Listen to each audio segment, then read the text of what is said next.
The interior of this place yesterday afternoon was something to behold, I am told. Exhaust fumes, dust to the point where it was almost difficult to breathe. They had to wipe off every seat because they had a lot of heavy equipment in here. They were filling sandbags, et cetera, et cetera. And it was, according to some of the Fort Wayne people, a mess. But they had done a marvelous job of getting it ready for this tournament. You wouldn't know there have been any problems today, would you? It certainly does not look like there's any trouble at all around Fort Wayne from inside this Coliseum. Certainly we know the citizens of Fort Wayne have suffered a great deal over the last couple of weeks. We were told they filled over 1 million sandbags, I believe, in here. And here we go at the start of the game. The tip controlled by Harding. Quickly, a shot put up and rejected. Coming down with the ball is the man who had his shot blocked. That's Lewis. He brings it back outside. Nice block there by Winfrey Dudley of the Lions. Lob pass underneath to McComb. McComb brings it back out. Two blocks on offense, Jerry. Two block shots. Nice defense. Jumper, top of the key is good. So after two block shots, Sean Hicks, the leading scorer for Harding, hits from the top of the key, and the Hawks lead it 2-0. It's got to be a little discouraging, Jerry, when your first two shots are sent back at you. The Lions on offense. That's Buchanan. There's Dudley. Free throw line shot will not go. That's Edwards. Howard Edwards brings it back out. The Lions will reset. Shot from outside by Bird won't go. Fast break coming up quickly is Lewis. Lewis lays it up and in. Reggie Bird was standing watching his shot, mesmerized, and allowed the Harding player to break back for the fast break. 4-0 the score. Harding leading. Terrence Lee commits the turnover as he drives down the lane. Traveling called. And Harding will get the ball out of bounds. Harding in green uniforms. The Lions in their home white. They are the designated home team. Under IHSAA rules, when they make the draw, the team that is drawn first is the home team, and the Lions were drawn first in this bracket. Foul on Buchanan as he tries to block the shot by Hicks. Got a little too physical, draws his first personal, team's first. And Hicks will go to the free throw line. Now he's a 5'11 senior, and he is a 66% free throw shooter. He averages 18 points per ball game. He's been to the line a lot of times this year, 165 times on the season. He makes his first. Fort Wayne Harding out to a quick 5-0 lead. We've played 1 minute and 19 seconds. Second free throw is no good. Rebound off to Edwards and a foul. Coming over the back is McComb, number 54. His first personal. We talked to George Griffith last night, and he said that Harding has problems when McComb fouls, and McComb does get into foul trouble just like that, underneath going for the rebounds. And McComb quickly going to go to the bench, and Craig Baker, a 6'5 junior, makes his first appearance of the afternoon.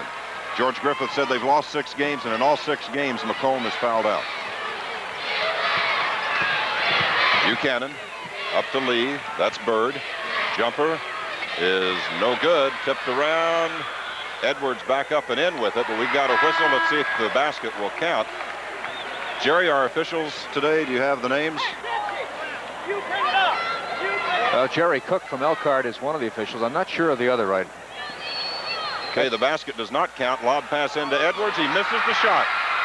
Well, they had that play set up, but then Edwards couldn't get the shot to drop. Fast break basket tipped by Edwards, touched then by Lewis, and it's out of bounds. Nice defensive play by Edwards.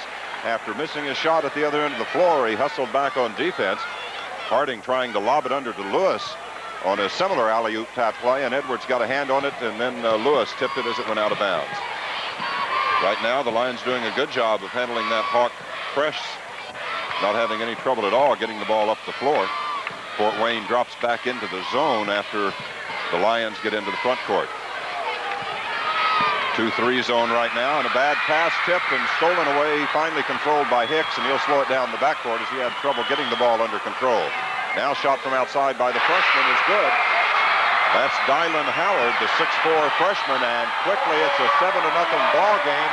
And Coach George Griffith said, let's take a timeout and talk this over. So we've got a break in the action with Harding leading LaSalle 7-0, 5:45 left in the first quarter. Let's take the 60-second timeout. Say cheese.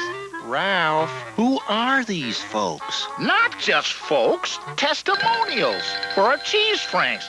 What do you think, Mom? Ralph, make sure our X-Ridge cheese franks have wholesome chunks of cheese so folks can taste it in every meaty bite. But, Mom... Ralph, stick to quality. Folks will get the picture. X-Ridge means good meat from the heartland, and the secret ingredient is Mom. Say cheese. Behave, Ralph. A life in the theater. Well, it can be fun. And the fun can keep right on rolling, right into retirement with an individual retirement account from Teachers Credit Union, where saving just $200 a year for 35 years can add up to $144,000 for the fun time of your life.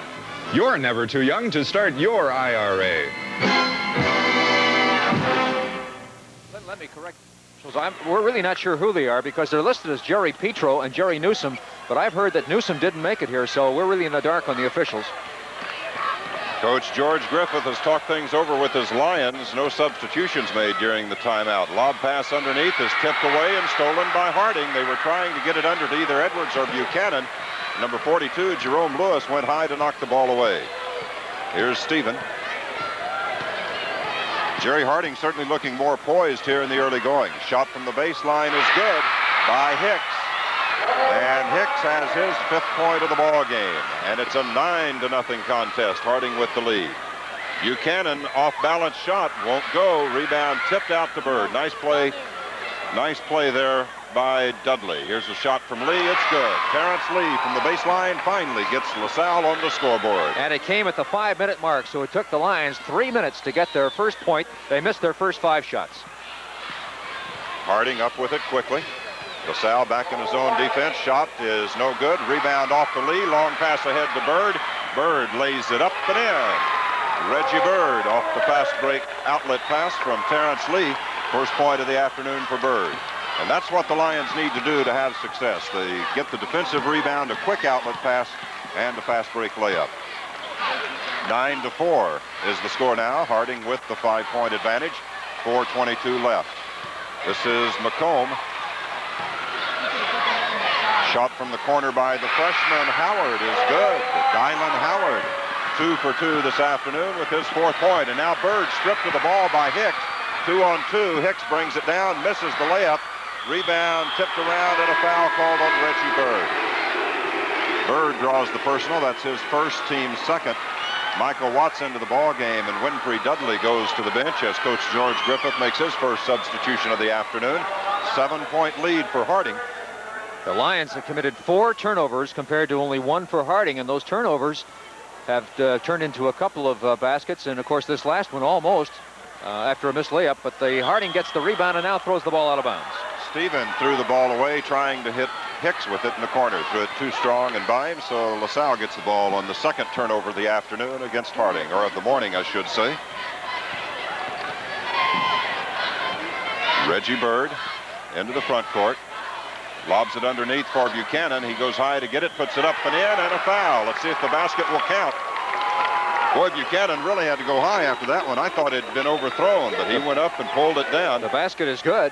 The foul is on Jerome Lewis. That will be his first, team's 3rd. Demetrius Buchanan with an opportunity for a 3-point play. Demetrius has had his problems at the free throw line this year, only a 48% shooter, and he misses here. Rebound is off to McComb. 11-6 the score, 5-point lead for Harding. 3 minutes and 40 seconds left here in the first quarter. Shot put up from the corner is good.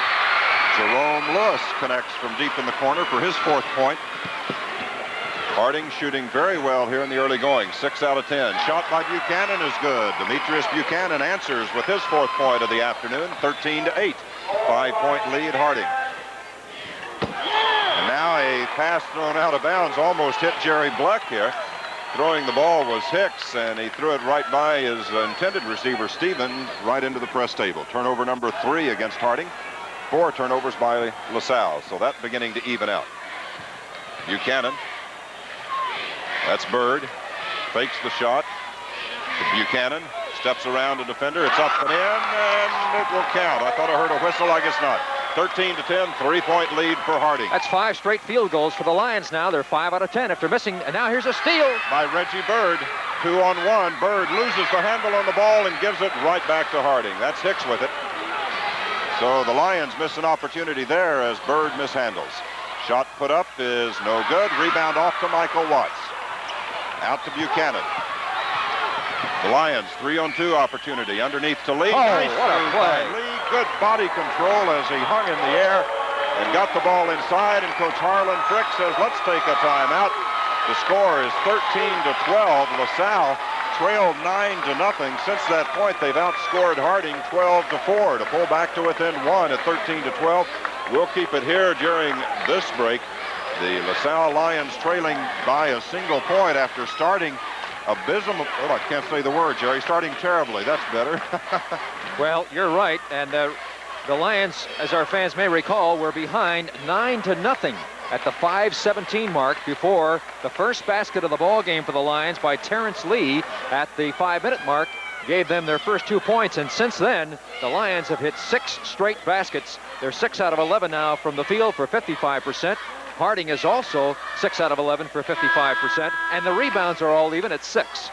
The turnovers, we have Harding with 4, the Lions with 5. And so the score is just about even, as the stats would point out, with the Lions trailing at the moment by a point, 13-12, 2:27 left to play first quarter. Difference right now, of course, at the free throw line. Harding 1 out of 2. LaSalle 0 for 1 at the line thus far. Demetrius Buchanan missing the opportunity at the three-point play. Sean Hicks made the first of a 2-shot foul, missed the second. Harding with the ball and a 1-point lead. 31. Winfrey Dudley getting ready to get back into the ball game for LaSalle. Double team there and almost a steal. Harding controls though. And they get a quick basket to McComb. The Lions, overplaying on defense, almost came up with a steal, but then it cost them when they didn't get it under control as the Hawks got it back down quickly to McComb for his first basket of the day. And Buchanan is fouled. Reaching in on him is Stephen. Bruce Stephen draws his first, team's fourth. Winfrey Dudley back in, and Howard Edwards will go to the bench for the Lions. We might point out that when Michael Watts came into the ball game, things started to happen again, and that is so true with Michael's performance this year. Reggie Bird, long jumper is good.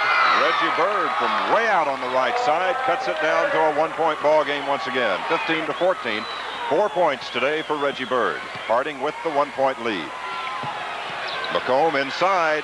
Nice reverse layup is in. Nice play by Jeff McComb. Got too far under and just scooped it up on the reverse. Great move. 4 points for McComb. He scored the last 4 for Harding. And now Bird trying to get it inside, throws it away. He threw it, I don't know if that was for Watts or Dudley. It went about halfway between them. Turnover number 6. Neither Watts nor Dudley could figure that out either, Lynn. 17-14, Harding with the 3-point lead. 1:24 left to play here in the first half, or first quarter. That's McComb. Going for the steal as Watts doesn't get it. Shot by McComb is good. 6 straight points for McComb. He's made the last 3 baskets for the Hawks. McComb on the season averaging 15 points a game on 50% shooting. And once again, it's a 5-point lead. There's Watts outside. He scores. Michael Watts way out on the right side. The first points of the day for Watts, and LaSalle, after missing their first 5 shots, have now hit 8 in a row. The only thing holding them down, Jerry, has been the turnovers. Missed a couple of scoring opportunities during that 8-basket streak with the turnovers. And of course, Harding playing some pretty good offense themselves. They've hit 9 out of 14. 19-16 is our score. Harding by 3. We're down to 30 seconds. The Hawks being very patient. Lob pass underneath, put up, won't go. Rebound to Lee. Howard misses the shot and Lee rebounds. Brings it up, tipped away from Lee and stolen by the Hawks. Nice defensive play there by Sean Hicks. A lot of quickness on this Fort Wayne Harding ball club. There aren't too many teams that are quicker than LaSalle, but so far it appears to be a standoff. Down to the final 5 seconds now of the first quarter. Shot put up at the buzzer is way short under heavy pressure and a long way out. Hicks misses the shot. The first quarter ends. Fort Wayne Harding 19, South Bend LaSalle 16. We'll be back after this 60-second timeout.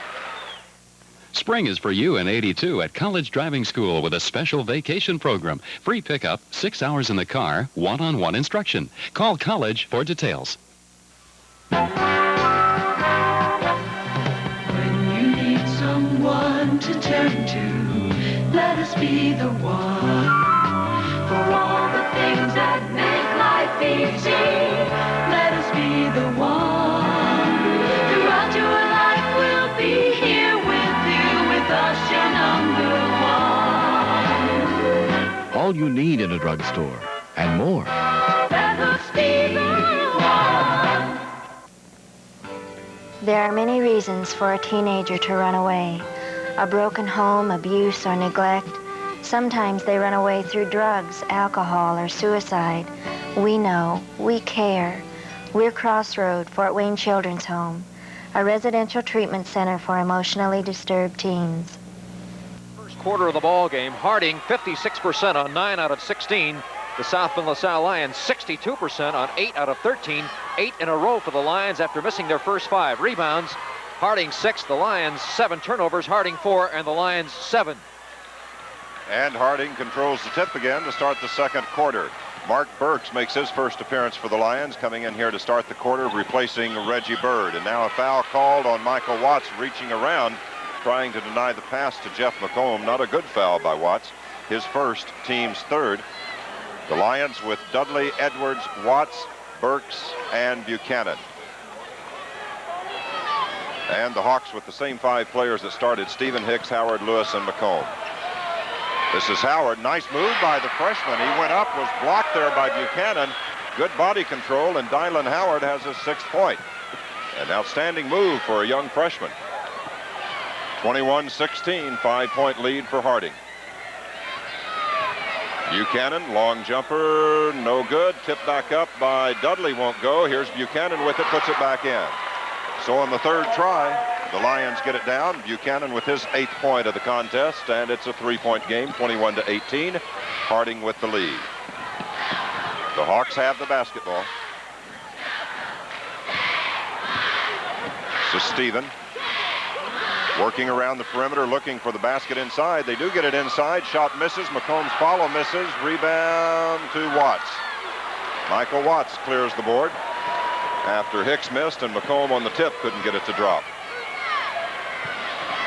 Buchanan directing traffic. That's Edwards. Double team, trying to get it back out. Throws it right into the hands of Stephen. Not a good play that time by Howard Edwards. He left his feet. Now a quick basket up the floor, and a foul called on Burks, or is it on Dudley? One of the two coming over the back of Hicks to deny him an easy layup. As I started to say, Jerry, Howard Edwards left the floor before he knew what he was going to do with the basketball, and he had to do something with it or he'd be called for traveling when he came down. And as a result, trying to force something, he commits the turnover. Foul is on Mark. Okay. Burks, his first. At the line is Hicks, a 66% free throw shooter this season. He's 1 of 2 here today, making 2 of 3. So he's right on his average right now, has a total of 6 points. Scoring 18 points per ball game for Coach Harlan Frick. Substitution coming in at guard for the Hawks, number 32, Terry Zietlow, a 5'10 junior, and going out will be Bruce Stephen, a 5'8 sophomore. Second free throw is also good. 7 points today for Hicks. And once again, it's a 5-point ball game, 23-18, Harding with the lead. Watts with the ball, he traveled, shuffled the feet. And the turnovers again starting to plague the Lions here in the second quarter. That is their 9th turnover compared to only 4 for Harding. Demetrius Buchanan, who had gone to the bench for just a few moments, comes back in, and Burks goes out. I think they just wanted to get Buchanan some instructions and got him right back into the ball game. Harding not having a great deal of difficulty with the LaSalle press, but there a steal by Bird. Bird reached in and slapped that ball out of the hands of the Harding player. Now Bird shoots from outside. That one's short. We've got a whistle, and what's the call? Pushing inside on Howard Edwards. Edwards draws the personal. That's his first, team's 5th. So now Harding in the bonus situation. And you see Coach George Griffith talking to Reggie Bird right in front of our position here at courtside of the Coliseum. I don't think he was real happy with Reggie's shot selection that time. And at the free throw line for Fort Wayne Harding is Dylan Howard, the 6'4 freshman who has scored 6 points already in the ball game. 74% free thrower. He's not been to the line many times this year, and he misses his first attempt this afternoon, and that's Watts with the rebound. Howard had only been to the line 27 times coming into this ball game. He had made 20 of them, and now Bird almost loses the ball. He was not watching the defender, and now it's thrown away by Buchanan. 3-on-2 break. Nice pass, and a layup is good for Lewis. Nice pass there by Sean Hicks, and Lewis has the layup for his 6th point, and it's a 7-point Fort Wayne lead, 25-18. Lee has the ball stripped from him, saving it as Edwards, and then he loses it out of bounds. Jerry LaSalle just does not appear to be awake yet. Turnover number 11 against the Lions. 5 turnovers committed by Harding. That's Zietlow with the ball. 5:28 left here in the first half. 25-18, Harding with the lead. Spinning jumper off the glass, too strong. Watts gets the rebound. Lewis missing the shot. There's Bird. Bird has it put back in his face, and coming up with it is Hicks. Hicks lays it up and in. Coach George Griffith trying to get a timeout, but none of his players now. Howard Edwards sees the signal, so with 5:02 left in the first half, once again, Fort Wayne Harding with a 9-point lead, 27-18. We'll be back in 60 seconds. Hold it. Right there. What for, Ralph? Instant smoke, George. For our Eckridge smoked sausages. Mom says anything less than real hardwood smoke just wouldn't do for the selected cuts of meat in our smoked sausage. This is quicker. Ralph, stick to quality. Eckridge means good meat from the heartland, and the secret ingredient is mine. Oops. Behave, Ralph. Listen. No, you listen for a change. I'm not going to wait 2 years to get married, and I'm not going to stand around waiting when I can be teaching and helping the man I love. Discussion's over. You're right, it is. I'm not going to knuckle under just so you'll be happy. There's going to be more to our marriage than that. What marriage? Who says we're getting married? I do. You're wearing the engagement ring I gave you. Well, just take it back. Laura breaks her engagement to Almanzo Monday at 4 on Little House on the Prairie. Being redundant, but it is the story of the game so far. The flurry of turnovers by the LaSalle Lions have cost them dearly. 12 turnovers now compared to only 5 for Harding. And for the second time in the ball game, the Lions trail by 9 points. This time it's 27-18. Second quarter, 4:56 to play. Buchanan with the basketball. Jerry, one of the questions we were asking last night and today is whether or not Harding could run with LaSalle. Right now, we might be having to ask, can LaSalle run with Harding? Harding has shown a lot of speed and quickness, come up with a lot of steals that have resulted in easy fast break baskets. There's Bird from outside. Reggie Bird with his 6th point. And it's a 7-point lead now for Harding, 27-20, almost a turnover there. A good save by Stephen. And then Stephen travels with the basketball. Well, that time the pressure put on by the Lions did result in the forcing the turnover mentally that time, as no question that Dylan Howard was bothered by the presence of those 2 Lion defenders. Zietlow goes to the bench, and Hicks is back in. He'd only been out for just a few seconds. He sat down after that timeout, but he's back in now. There's Bird to Edwards. The Lions with Bird, Edwards, Lee, Watts, and Buchanan. Harding staying with that zone. And Lee loses the handle on the ball. Watts saves it over to Buchanan. Shot too strong. Rebound off to the Hawks. Fort Wayne with the same 5 players that started the ball game on the floor right now. Stephen and Hicks at the guard, Howard and Lewis at the forwards, McComb at center. That's underneath to Howard. Nice pass. He misses the layup, has his own rebound and scores. Somebody missed a defensive assignment there, or went to sleep, because that lane was wide open for Dylan Howard. He missed the first shot, perhaps unable to believe how open he was, but he kept his cool, stayed there and got his rebound and put it back in. Underneath it goes to Lee, and Lee is fouled from behind by Dylan Howard. Checking into the ball game now is Dudley coming back in, and Edwards goes to the bench. Also going out is Howard, and returning is coming in for the first time is number 40, Al Cohen, a 6'1 senior. That second foul on Dylan Howard is also the 5th team foul for Harding, so the 1 in bonus now in effect for the Lions, and at the line will be Terrence Lee, who is there with his impacted tooth. Free throw by Lee is good. On the year, Lee has hit 60% of his free throws, 32 out of 53 before making that one. For Terrence, that's point number 5 this afternoon, and he misses this free throw, and Harding rebounds. 29-21, 8-point lead for Fort Wayne Harding. The Hawks with the ball. The Lions in the zone. They're leaving that middle wide open. McComb gets it down low, and we've got a whistle travel called on Lewis. Jerry, the Lions coming way outside to pressure against the ball, and they're leaving the middle of that lane wide open. They had a double team on the ball 25 feet away from the basket and left McComb all alone at the free throw line, which seems a little strange. And with McComb's size, when he gets that close to the basket, it's almost a sure 2 points. That's Watts shooting from the baseline, and he scores it. Michael Watts off the pass from Terrence Lee has his 4th point. 29-23, 6-point Harding lead. Lions gambling, going after the ball here, and it's cost them a couple of times with some easy baskets. The Hawks passing it around on the perimeter. Hicks out near midcourt with it over to Stephen. Now they'll move back down, and Dudley going after the steal slaps the ball away out of bounds. Back into the ball game is Howard. Going to the bench is Cohen. Coach Harlan Frick, Jerry, has run 3 or 4 different players in, but he only keeps his starters out for a few seconds at a time, just giving them a quick breather. Nice pass underneath. A foul called on Michael Watts. Nice pass from Howard underneath to Hicks. Michael Watts draws the personal. That's his 2nd. And Hicks will be at the line. He's a 66% free thrower. Today he's 3 out of 4 from the free throw line. Has a total of 9 points. Could become the first player in double figures with this 1-and-1 free throw opportunity. Makes the first for his 10th point. That's well on his way to his average of 18 for the ball game, 10 already. There you see John Vanderbosch coming into the ball game for the Lions. His first appearance of the day. Michael Watts goes to the bench. 2:29 left in the first half. 30-23, Harding with the 7-point lead. Our guest here at halftime will be South Bend Riley basketball coach Bob Berger. Point number 11 for Mr. Sean Hicks, having a very good first half, as Jerry told you. Reggie Bird, and a foul called on Stephen, a blocking foul. Foul number 2.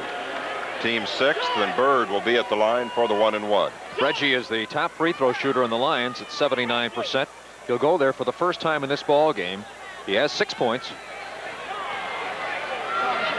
The Lions trailing it 31-23, an 8-point advantage right now for Harding. They've led by as much as 9. LaSalle has never led. Bird misses the free throw. It's out of bounds to LaSalle. Well, the Lions are only 1 out of 4 from the free throw line compared to Harding 5 out of 7, so they've given up 4 points on free throws.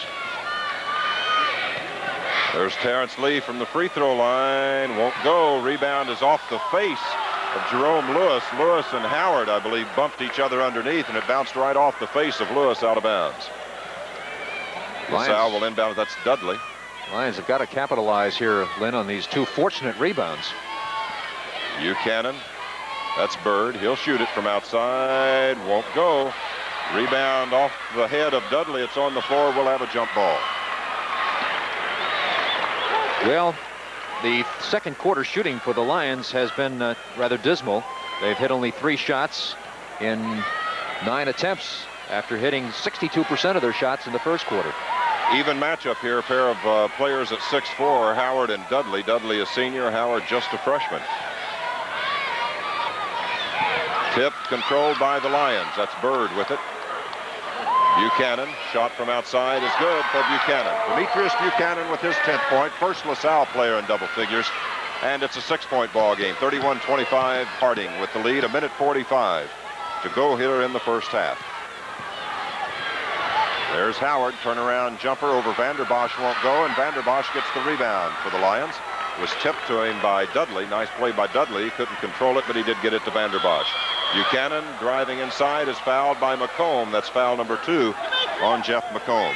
But Jerry McComb's been very quiet since that one stretch in the first quarter. He scored 3 straight baskets, points number 15, 17, and 19 for Harding after LaSalle pulled back to within 1 at 13-12.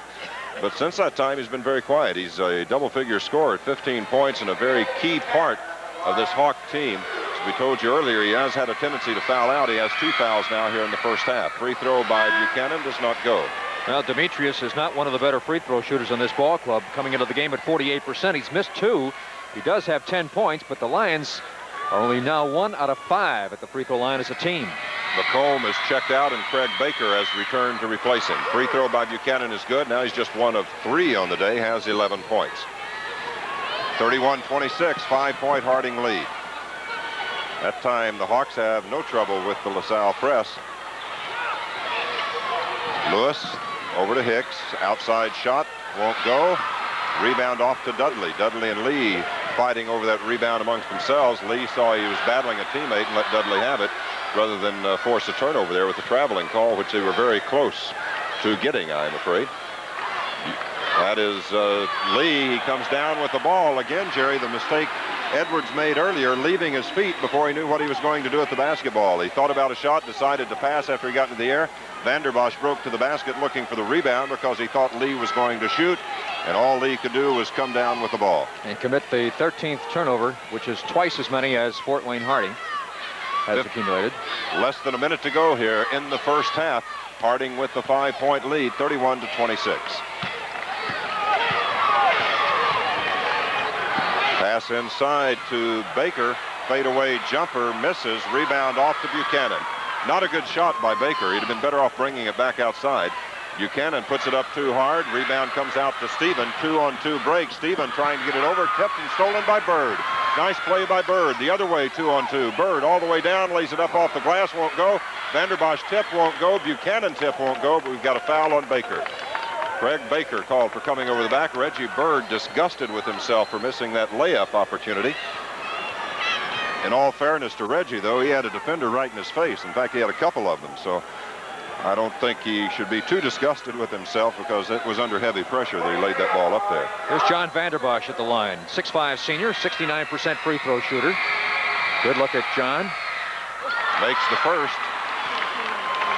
And a much needed free throw and cuts the Harding lead now to 4 points at 31-27. 18 seconds left to play first half. Second free throw is also good. Vanderbosch shot both of those a little flat, but he got them both to drop for him. 31-28, 3-point lead for Harding. Long pass over to Lewis, almost out of bounds. Nice save by Lewis. Down to less than 10 seconds. This is Hicks. Shot up is good, and he was fouled by Buchanan. Not a good foul by Buchanan. Backed into Hicks while he was in the air. You're going to foul him, knock the ball away. Don't commit a foul like that. Burks coming into the ball game for LaSalle, I'm sure, replacing Buchanan. And on Demetrius, that's foul number 2. And team foul number 7. We have just 3 seconds left here in the first half. Certainly an ill-timed foul. Al Cohen comes in. Dylan Howard goes out. Howard has 2 fouls. I'm sure both coaches not wanting those players to pick up their 3rd foul in the last 3 seconds here. Sean Hicks at the line. 5 out of 6 free throws, 4 baskets. He has a total of 13 points. Free throw is good for his 14th. The Lions trying to get off a last shot here at the half. This is Bird. Shot at the buzzer from midcourt is no good, off the rim. And so the first half ends. LaSalle trailing Harding. The score at halftime, Fort Wayne Harding 34, the LaSalle Lions 28. We'll be back with our halftime guest, Bob Berger of South Bend Riley, supposed to join us here at courtside. But before we have that interview for you and look at first half statistics, let's take this 60-second timeout. Make yourself a millionaire with a St. Joe Bank individual retirement account. Oh, sure. Consistent yearly contributions combined with the high interest rates paid by the St. Joe Bank can build a retirement nest egg of over $1 million.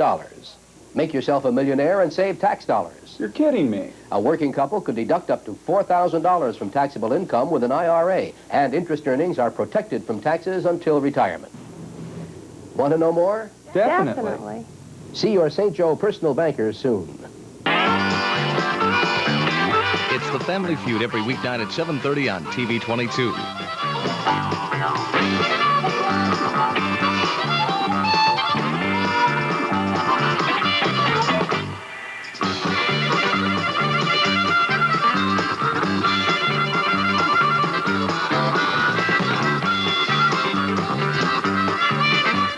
Join us for the Family Feud weeknights at 7:30 on TV 22.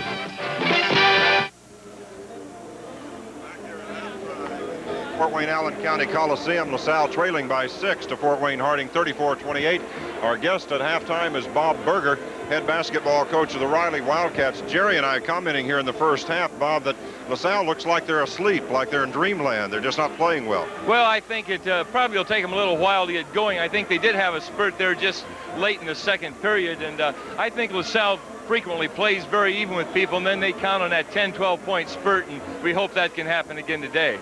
Do you think the Lions, this is their first trip here, have not played in this Coliseum? It's a fine arena, but they have not played here before, whereas Harding, I believe, has played 7 or 8 ball games here this year. Do you think that could be a factor in the first half performance? Oh, I think that has to be a factor. I think where you get used to the rims and the floor and just the background is all very important. But I think that LaSalle is used to a lot of big crowds, and they played in the Classic down at Anderson, so I think they are used to the pressure situations.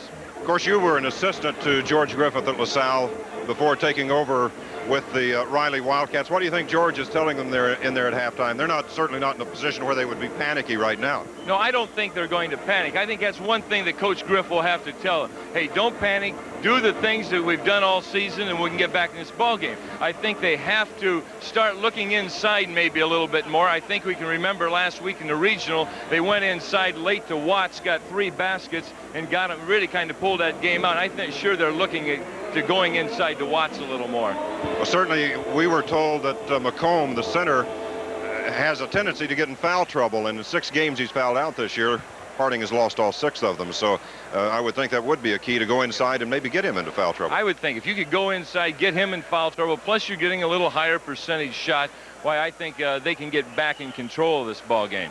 Are you surprised a little bit at the quickness of Harding? They've been giving LaSalle fits. We were wondering if Harding could run with LaSalle. Now we're beginning to wonder if LaSalle can run with Harding. Harding is one of the quickest teams that I have seen this year. Reggie Bird has had difficulty bringing the ball up against their guards. They're a very quick ball club. I think this is one thing that Coach Griffith's going to have to tell them. Hey, we've got to get back on defense. I think they've got 4 or 5 baskets on the fast break, getting the ball and off and going. So it's a very, very quick ball club, and this is one thing that LaSalle's going to have to shut down. Okay, I know you're heading into your 6th season next fall at South Bend Riley. You've had some outstanding years there last year, winning the regional, coming on with a junior team. Those kids are leaving you, though, after this year. Well, how do things look for the Wildcats? Well, we're proud the way our program is developing. So far from the 7th grade through the varsity teams, they all have winning records. Our sophomores had a winning record. Our freshmen had a 13-4. Our 8th grade team is 2-0. Our 7th grade team is 2-0. And we just feel that our program is on sound footing right now, and maybe we can challenge the Lions in the future. I know you've been working real hard with basketball since basically, I guess, since school started. You have, even though the players aren't able to come out for a few weeks. Right now, do you kind of forget basketball for a couple of weeks, want to take life a little easy, relax, and forget about all that? Not really. Basketball's a great game. If I was taking it easy, I'd probably be home doing something around the house today. But I enjoy basketball. I enjoy the atmosphere around here, and I can't get enough basketball, I guess. Okay, Bob, good luck to you in the future, and thanks a lot for stopping by. Thank you very much, Len. Bob Berger, head basketball coach of South Bend Riley's Wildcats, stopping by to chat with us here at halftime of the first ball game. Jerry Bleck has first half statistics, and we'll be back with a look at those statistics. But first, let's take this 60-second timeout.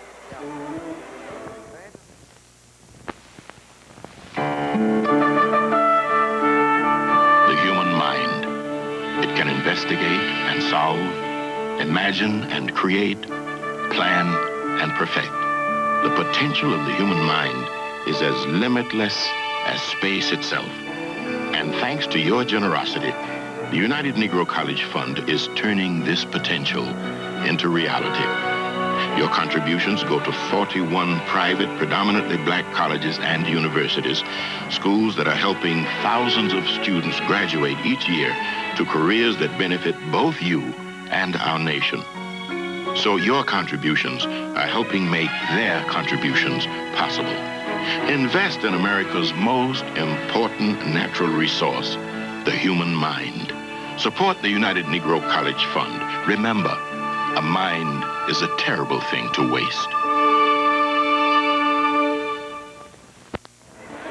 right, we are back here at the Allen County Coliseum in Fort Wayne, Indiana. I'm Jerry Bleck along with Lynn Thornton, where it is halftime of the first game of the Fort Wayne semi-state between the Fort Wayne Harding Hawks and the South Bend LaSalle Lions. At halftime, it is Fort Wayne Harding leading by 6 points at 34-28. The Harding Hawks jumped off to a 9.9-0 lead with 5:17 left to play in the first quarter, and it took exactly 3 minutes for LaSalle to get their first points on the board on a basket by Terrence Lee at the 5-minute mark. The Lions then went on a tear to outscore Harding by a margin of 10-4, pulled within 1 point at 2:27 of the first quarter at 13-12, then trailed by 3 at the end of the first quarter. In the second quarter, as you know, they got behind by 9 points on 2 occasions. At the 5:07 mark, it was 27-18. At the 3:40 mark, 29-20. And here at halftime, they trail by 6 points. The problem has been on turnovers, and we'll talk about that here in just a moment. Let's take a look at the team statistics for the ball game. From the field, Fort Wayne Harding is hit 14 out of 28 for 50%. The LaSalle Lions are 12 out of 27 for 44%. At the free throw line, Harding is 6 out of 8 for 75%. LaSalle 4 out of 8 for 50%. LaSalle does have an edge in rebounds, 18-12. In turnovers, though, that has been the problem. They have 13 compared to only 8 for Fort Wayne Harding. And in the foul situation, it's about even. LaSalle with 7 and Fort Wayne Harding with 8. We'll talk more in just a moment, but now let's pause 60 seconds for this message. I'll meet you at the training table, morning, noon, and night. We all need some lessons on eating food that's right. Balanced meals, the basic rules to take us through each day. Home, then school, then home again for our best work and play. Vitamins and minerals in the foods that we eat. Good nutrition every day for growing bodies need. These are simple lessons that we should all be taught. Home and school together bring nutritious food for thought.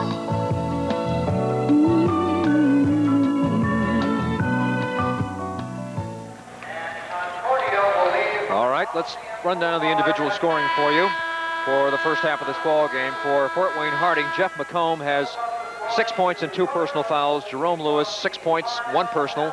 Dylan Howard, the 6'4" freshman forward, 8 points and 2 fouls. Sean Hicks, the 5'11" senior, has been the superb performer offensively for the Hawks this afternoon so far, or rather this morning. He has a total of 14 points. He has yet to commit a foul. Bruce Stephen has 2 fouls, and Craig Baker a foul. For South Bend LaSalle, Terrence Lee has 5 points.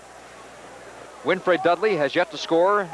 Howard Edwards has yet to score, has committed a foul. Reggie Bird, 6 points, 2 and 1 foul. Demetrius Buchanan, 11 points and 2 personal fouls. Michael Watts, 4 points and 2 fouls.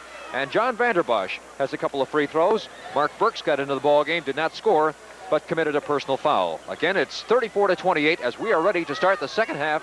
And once again, here is Lynn Thornton. Thank you, Jerry. In that first half, Harding hitting over 50% of their shots, LaSalle below 50%, just a reversal of what they've done on the season. Harding averaging just 47% from the floor on the season. And they make their first shot of the third quarter. That was McComb from the baseline for his 8th point. The Lions, meanwhile, averaging 53% shooting on the season, have hit under 50%, 44%, well under 50% in that first half. So perhaps, as we talked with Bob Berger there at halftime, the Lions having some trouble maybe adjusting to this floor, whereas Harding has played 7 or 8 ball games on this floor this season, and that could be an advantage to the Hawks here. Shot from outside by Buchanan is good. That makes it a 36-30 ball game. 6-point lead. Long pass down for Hicks. Chases it down in the corner. Almost overthrew him there, but Harding looking to run on the Lions, and they were successful with that running in the first half. Shot from outside won't go for Steven, and a foul on the rebound. Bird coming over the back of McComb. And Reggie commits his second foul, the team's first. That basket by Buchanan a moment ago was his 13th point of the ball game. Harding has Stephen Hicks, Howard, Lewis, and McComb, the same 5 players that started the ball game, in there to start the second half. The Lions have Bird, Buchanan, Lee, Dudley, and Edwards. They're 5 starters. Shot from deep in the corner by Hicks is good. He's been shooting the eyes out of it here today. 16 points for Sean Hicks. And Jerry, it looks like he likes this floor, this arena. He is really doing the job, isn't he? Averages 18. He's got 16 already. And that's with almost 15 minutes left to play in the ball game. 38-30, an 8-point lead once again for Harding. Buchanan, jumper, no good. Rebound out of bounds to LaSalle. Last touch there by number 30, Dylan Howard. Well, the Lions are doing a good job on the boards, 19-13. They out-rebound their opponents on the year, 44-29, but not capitalizing. Lob pass into Edwards. He puts it up and in. Howard Edwards has his first point of the day. They tried that play early in the ball game, and Edwards didn't get the payoff. This time he does. 6-point lead for Harding, 38-32. This is Hicks driving in, puts it up, no go. Blocking foul, yes. The foul goes against Winfrey Dudley. He thought he had a charge on Hicks. Instead, he gets the block. That'll be his first, team second. And it'll be a shooting violation, so Hicks will go to the free throw line to shoot a pair. Well, Hicks, who shoots only 66% at the line, is certainly has improved in his percentage in this ball game. He is 6 out of 7, make it 7 out of 8, and he now has 17 points. Michael Watts coming back in for the Lions. He will replace Winfrey Dudley. Dudley playing with a painful leg. He has a stress fracture in his right leg, is it not, Jerry? Well, Coach George Griffith says he's about 80% efficient. Second free throw is good for Hicks also. He now has his 18th point of the game. And once again, it's an 8-point lead for Harding. 40-32, 6:09 left to play here in the third quarter. That's Buchanan to Bird. Underneath to Watts, it hits the backboard. The ball on the floor, scramble for it, picked up there by Howard. Well, Watts had an easy 2 had the pass been there, but the pass got the bottom of the backboard and enough to deflect it away from Michael Watts. And now a foul on Terrence Lee. And here we go with Mr. Hicks back at the free throw line. Foul number 1 on Lee, team's third. The Lions are going to put Fort Wayne Harding in the bonus situation here very early. There's an interesting move. Lynn, obviously, Coach George Griffith feels that he's got to have better defensive pressure put on Hicks. Let's see if Steve Kingsbury, who is the defensive specialist on this ball club, will pick up Hicks. He comes in replacing Howard Edwards. I'm sure that'll move Buchanan down to a forward slot along with Lee. Kingsbury will play out front with Bird. That miss is only the second for Hicks in 10 attempts. Breaks a string of 6 in a row for Hicks, and now he has his 19th point as he makes the second one. And it's a 9-point lead for Harding, 41-32. Here's Bird underneath to Lee. He loses it out of bounds. It will be Harding ball.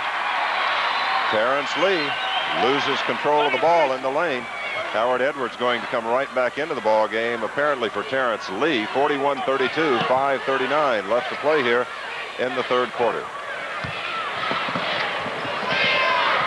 That's McComb coming outside to get the ball over to Hicks. Hicks drives inside, shoots, won't go. Rebound off to Buchanan, knocked away from him. Ball on the floor. Hicks dives for it, can't save it. It will be LaSalle ball out of bounds. Lee comes out and Edwards goes in. We're at the 5:23 mark of the third quarter, and the score is 41-32. A 9-point spread once again for the Fort Wayne Harding Hawks. Fourth time they've led by 9 points. Here's Bird with the basketball. Shot from long range is good. Reggie Bird from outside for his 8th point. 7-point lead for Harding. The Lions never have led in this ball game.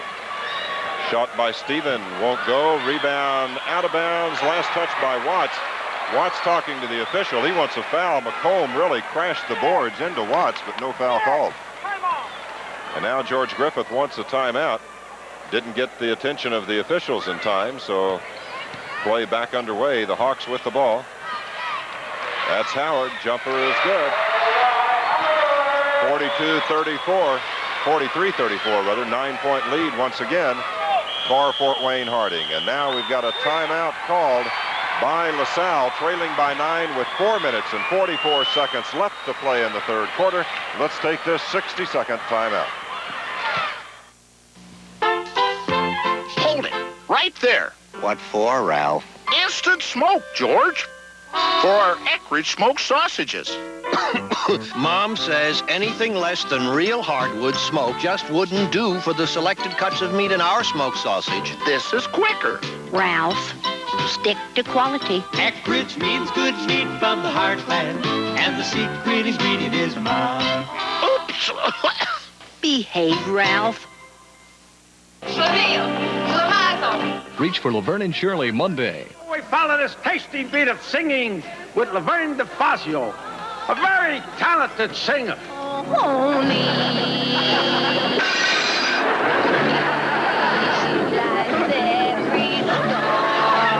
You're not going to quit because of that.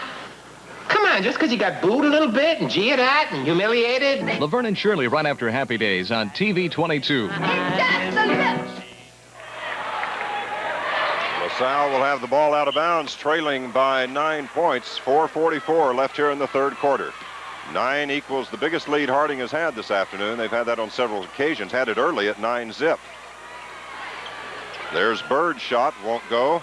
Rebound off to Kingsbury, takes it to the hoop, scores, and is fouled. Steve Kingsbury, the littlest lion on the floor at 5'9", got the rebound and went right to the basket with it, scored it, and was fouled by number 30, Dylan Howard. And on Howard, that is foul number 3. And here we have an incongruity of sorts. Steve Kingsbury comes into the ball game as a defensive specialist and may ignite these Lions with his play, although he missed that free throw. He's hitting just 29% of his free throws this season. Quickly up the floor is Harding, and a foul on Michael Watts. Watts had his back to the basketball, didn't see the pass coming, turned around, tried to stop the play. When he did, he fouled Jeff McComb. Foul number 3 on Watts, team's 4th. So LaSalle not alert that time as they dropped back on defense. Inbounds pass to Hicks. Guarded by Kingsbury, shoots it and scores.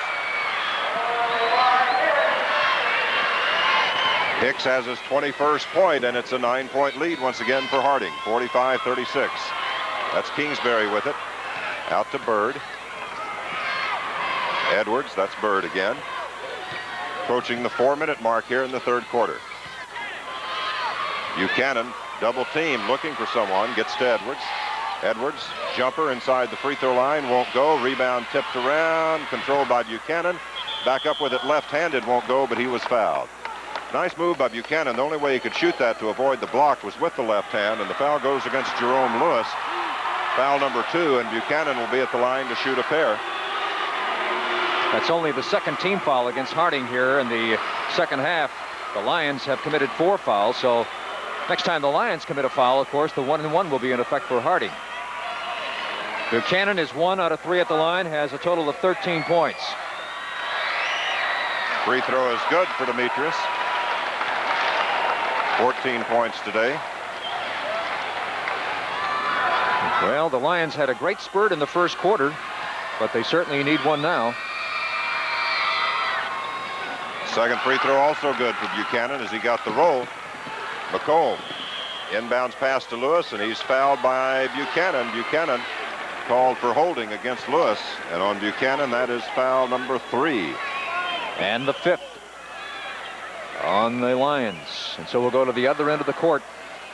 Stephen will be at the free throw line. He's just a 52% free throw shooter, shooting a 1-and-1 opportunity here with 3:49 left in the third quarter. 45-38, Fort Wayne Harding leading by 7. Bruce Stephen, a 5'8" sophomore. At the line, left-handed shooter. His free throw won't go. Howard Edwards rebounds.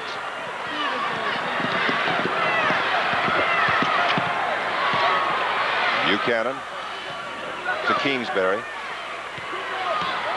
Back to Buchanan. Jumper at the free throw line. Spins out. Rebound off to McComb. Stephen breaking to the basket. McComb thinks about a long pass, but decides against it, which may have been wise. LaSalle hustling back pretty well on defense that time. Didn't want to take a chance on the turnover, so he didn't try the length of the floor pass. Kingsbury, as we anticipated, is playing defensively against Hicks. Lewis Won't go. Rebound McComb. Won't go. Rebound Edwards. 3:05 left. 7-point lead for Harding. There's Howard Edwards. Jumper is good. Howard Edwards with only his 4th point of the day. 5-point ball game, 45-40, and now Fort Wayne Harding quickly calls the timeout with 2:55 left here in the 3rd quarter, leading by 5.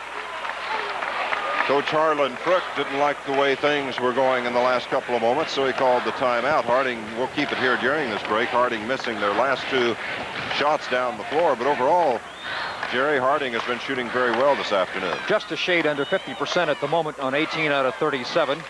And LaSalle around 47% on 17 out of 36. So they're very close in terms of shooting percentages. The Lions, after committing 2 costly turnovers in the early moments of the 3rd quarter, have steadied somewhat. Harding has yet to commit a turnover, so that remains in their favor. Only 8 compared to 15 for the Lions. We have 2:55 left to play. The Lions have run off 4 straight points, and they worked Howard Edwards inside, and that's the 2nd time Howard has been open. This time he capitalized, so perhaps the Lions are found a little chink in the defense of Fort Wayne Harding. And Lynn, as we approach high noon here in Fort Wayne, it is time for the Lions to get going, and history has proven that the Lions normally do well in the Coliseum. Oh, Jerry, I don't know. Long pass down is overthrown, turnover. Stephen, the sophomore, makes the mistake. He got double teamed, got trapped, tried to get the ball to Lewis and threw it about 6 feet over his head. All Lewis could do is stand and watch the ball go out of bounds, and Coach Harlan Frick is going to get Stephen out of there, bring in a little more experience. Terry Zietlow, a junior, checks into the ball game.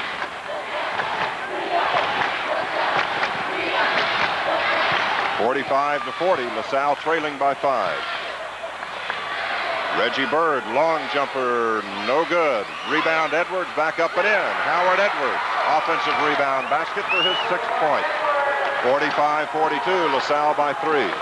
Here's Zietlow on the dribble in the backcourt, now across the time stripe. Reggie Bird hounding him every step of the way.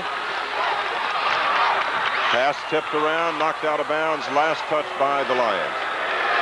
Tell you what, Jerry, Kingsbury right now, the last couple of trips down, has done an outstanding job on Sean Hicks, denying him the basketball. He's keeping Hicks away from the ball. Well, that's a much-needed asset to the Lion defense, because Hicks has been superb with 21 points already in the game. This is Zietlow with it outside. They're looking to foul someone later on in the ball game. He might be the one, just 40% free throw shooter. McComb. Inside intended for Zietlow. It's overthrown. McComb overthrew it. Bird tried to get a hand on it, did not touch it. It will be LaSalle ball out, and quickly Fort Wayne Harding takes another timeout. 45-42, 2 minutes and 4 seconds left here in the 3rd quarter. Harding leading it by 3. And Jerry, hear a little reaction from the LaSalle fans. They're happy with their Lions, and that spurt they put on. Certainly Coach Harlan Frick, you see him there on your TV screen right now talking to his Harding Hawks. He's not at all happy with the way things are going at this point. Well, in the last 2 minutes and 11 seconds, the LaSalle Lions have scored 6 unanswered points to pull within 3 here, 45-42. But we're seeing a change, Lynn, I think, due to some defensive pressure put up by the Lions. Harding appears to be a little bit more tentative now. They're starting to protect that lead. They're not running their offense the way they were doing it before. And as you pointed out, Steve Kingsbury doing a good job so far on Sean Hicks. Nice shot there, split screen. You see Harlan Frick talking to his players who are already on the floor. George Griffith, his players still huddled around him. The officials trying to break the LaSalle huddle. And now they do, and the Lions come back out. Mark Burks checks into the ball game, and Reggie Bird has gone to the bench. Coach George Griffith, I'm sure, giving Reggie a little bit of a breather here in the last couple of minutes of the 3rd quarter to bring him on strong and fresh in the 4th quarter. Lions very pumped up as they come out on that floor. However, we want to hope that they'll maintain their composure under this intense pressure that they're going through. Here's Buchanan working against the defensive press, and a travel call on Burks. Didn't get the dribble down before he moved the pivot foot. And Burks is going to come right back out as Reggie Bird will come right in. Well, that was a tough break.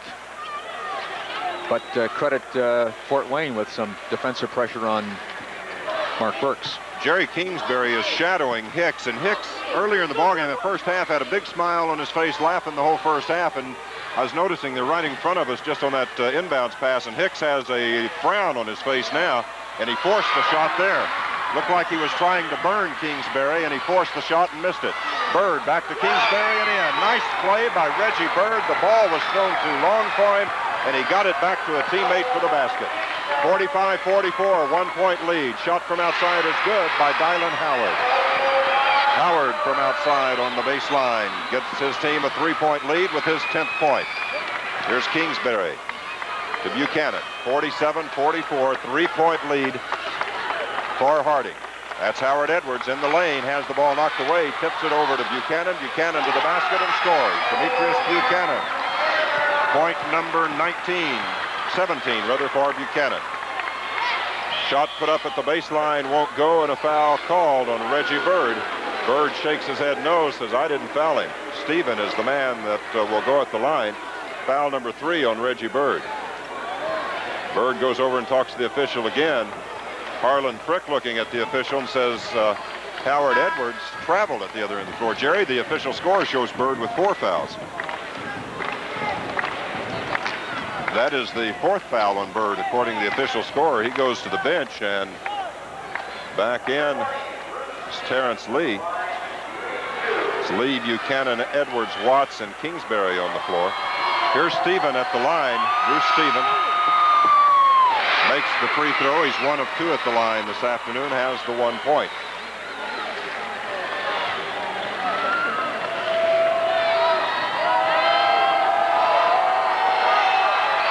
Second free throw is no good. Howard Edwards clears the board.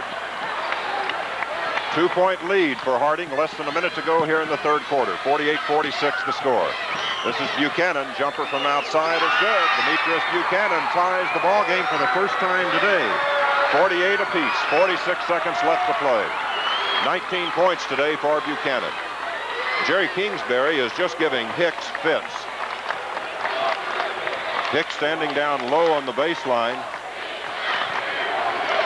And his whole attitude, his whole demeanor is different than it was earlier. McComb puts it up, won't go. Rebound Lewis slapped away, and a foul called on Terrence Lee.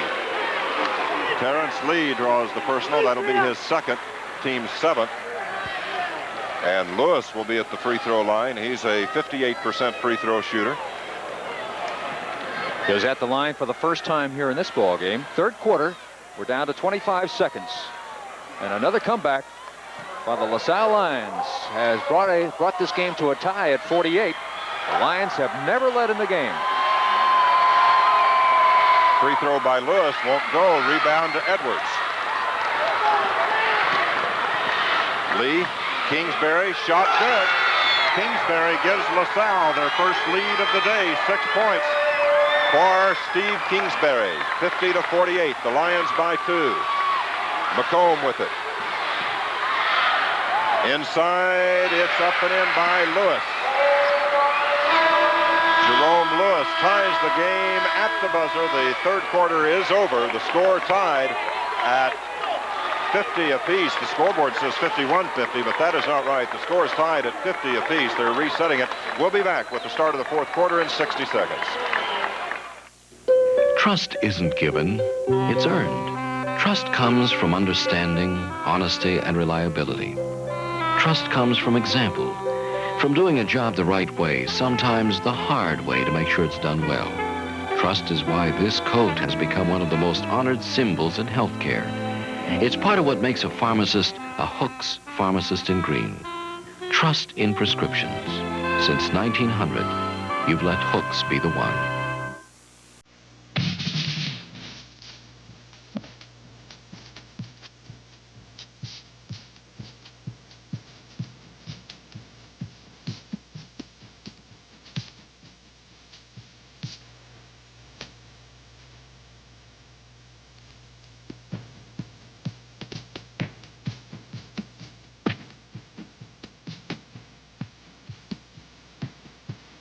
This news team does it all for you.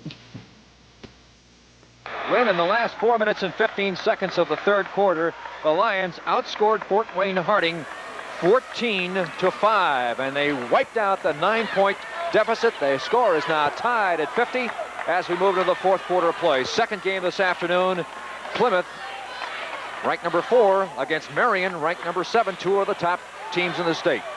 Have to give a lot of credit to Steve Kingsbury. Came off the bench to score 6 points in that third quarter, and had just played some outstanding defense against Hicks, a man who was just eating LaSalle alive earlier in the ball game. The Lions get the ball off the fourth quarter tip. Lee too far under, trying to get it to Watts. It's tipped away, but Watts chases it down. That's Buchanan into Edwards. Turnaround jumper is good, and the Lions lead it 52-50. 8 points today for Howard Edwards. This is Stephen. Handles the LaSalle pressure, gets it down to Hicks. Kingsbury right in his face. That's McComb. McComb has been silent since the first quarter. That's Hicks. Jumper from the corner is no good. Rebound off to McComb. Nice rebound rather by McComb. Hicks, shot rejected by Edwards. It's headed out of bounds. Kingsbury trying to save it in. Can't. It will be Harding ball out of bounds. Jerry coach Harlan Frick coming out and talking to McComb. He says, shoot the ball, shoot the ball. McComb's been hesitant about putting it up. He scored 6 points in the first quarter, has had a basket in the third quarter for a total of 8, but he has not put the ball up very much at all. And his coach wants him to shoot more. He's averaging 14 points a game, 15 points a game, 50% shooting. Lob pass inside to McComb. He's fouled by Kingsbury.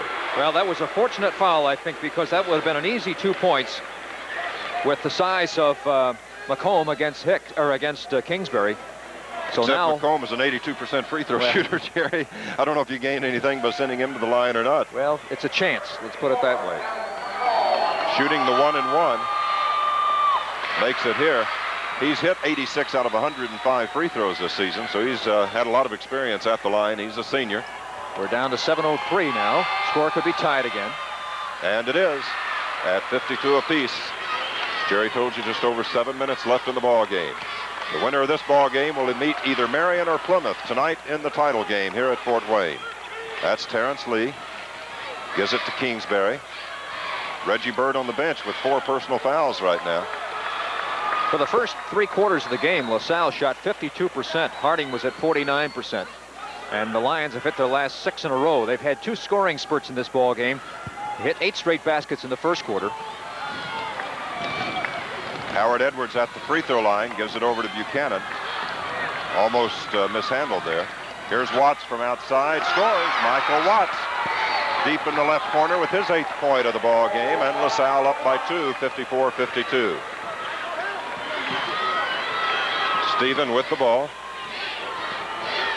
Guarded by Buchanan. That's over now to Lewis. Back out to Stephen with McComb. Here's Hicks. Hicks, jumper, no good. Rebound off to Buchanan. Buchanan with it. Watts, baseline. Edwards lays it up. Won't go, but he was fouled. Jerry, I don't want to beat a dead horse or say this so many times, but I don't think we can emphasize enough the contribution that Steve Kingsbury has made here in the second half. He has totally taken, thus far at least, has taken Sean Hicks out of this ball game. Hicks on the day has a total of 21 points. I think he had all 21 of those, or at least 19 of them, when Kingsbury came into the ball game. And just as I mentioned earlier, just the look on Hicks' face since Kingsbury's been in there and hounding him all over the floor is totally different. He was laughing, smiling, looked real loose earlier in the ball game, but Kingsbury has been a shadow with him and has really changed the whole demeanor of Mr. Hicks. Absolutely, and that foul, by the way, was on Hicks.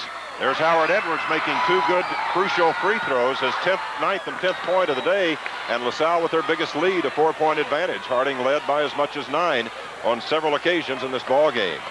And now a steal. Well, no, Howard gets it back. Underneath to McComb, he lays it up and in. Nice play by the freshman, Dylan Howard. He lost the ball, but didn't give up on it. Stayed with it, got it back, and got it underneath to a teammate. Buchanan loses his footing, slips again, but he got the ball over to Watts. Watts to Edwards. Edwards on the baseline, pumps once, up with it and in. Howard Edwards taking charge on offense. Has his 12th point. And LaSalle leads once again by 4. Watts going for the steal, doesn't get it. 7 straight baskets by the Lions. McComb underneath, tipped away by Buchanan, stolen by Lee. Nice defensive play by Demetrius Buchanan. And now Lee loses the ball and gets it right back. Maybe, if he can get it under control. Now he loses it again to Hicks. Jerry, a quick exchange of turnovers there. LaSalle steals it, gives it back, gets it back, and loses it again. 4 turnovers in a matter of about 10 seconds, 2 against each team. 4:57 left. McComb connects from outside. 58-56. That could hurt the Lions if McComb gets hot. 14 points for him today. As we said, he's been hesitant to shoot. His coach has been telling him to put the ball up a little bit more. And since that point, he has. He scored 6 points here in the fourth quarter. Shot by Kingsbury, rejected by Hicks. And Hicks will come away with the ball. And that breaks the string of 8 straight baskets by the Lions. Here's McComb. Nice pass, nice move. McComb with the layup. 16 points for McComb. The score tied at 58. And now Coach George Griffith said, let's take a timeout. We've got to come up with something to stop McComb. There you see the score. The time remaining in the ball game. Let's take this 60-second commercial timeout. What is that, Ralph? Our new Eckridge Lean and Meaty meter. Why, Ralph? So folks can test how lean and meaty our bologna is. Test it? Folks just have to taste it. Mom says Eckridge bologna is consistently lean and meaty. We use only selected cuts of meat and no cereal fillers. It's a meaty idea. Ralph, stick to quality. Eckridge means good meat from the heartland, and the secret ingredient is mild. Behave, Ralph.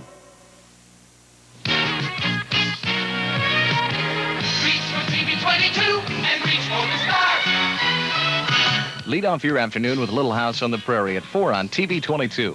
At 5, it's Happy Days again with the Fonz, Richie, Potsy, Ralph, and the whole gang. 2 lovable crazy ladies are yours at 5:30 on TV 22 with Laverne and Shirley and company. Reach for TV 22 and reach for the one. That's right.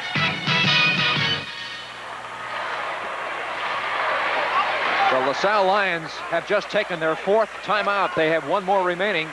Fort Wayne Harding has 2. The score is tied at 58. 4:26 left to play in the ball game. The Lions came back in with Reggie Bird. He has 4 personal fouls. Also coming back in is Winfrey Dudley. Pass underneath to Buchanan. Buchanan goes up with it, stripped and stolen by Hicks. Long pass ahead to Stevens. Stevens back to Hicks. Hicks lays it up. No goal, but he was fouled by Howard Edwards. The Lions with Buchanan, Watts, Bird, Edwards, and Dudley. Buchanan giving the official the evil eye. He felt he was fouled underneath on the baseline that time. Coach George Griffith, I think, thought the same thing. At the free throw line is Sean Hicks. He's been effective there today. 66% on the season, 9 of 11 today. He misses the first. So he's 9 of 12 now. 4:09 left here in the fourth quarter. Hicks has not scored in this quarter as Steve Kingsbury has really played some tight defense on him. Second free throw is good, so Hicks breaks that drought. He's got 22 points. And Harding with the lead once again at 59-58. Stephen, Hicks, Lewis, McComb, and Howard on the floor. Edwards' shot is blocked by McComb and a foul called on McComb. Foul number 3 on Jeff McComb, and Howard Edwards will go to the line once again. Howard Edwards, who shoots his free throws very well under pressure, at least in the last 3 weeks, has 2 out of 2 in this ball game for 12 points. 5 of 6 in overtime against Washington in the sectional championship game. And in the regional championship game, he had 2 in the closing seconds of the fourth quarter. Edwards makes the free throw here for his 11th point or 13th point of the afternoon. All coming in the second half. Score tied once again at 59 with exactly 4 minutes left in the fourth quarter. Second free throw won't go, and McComb clears the rebound.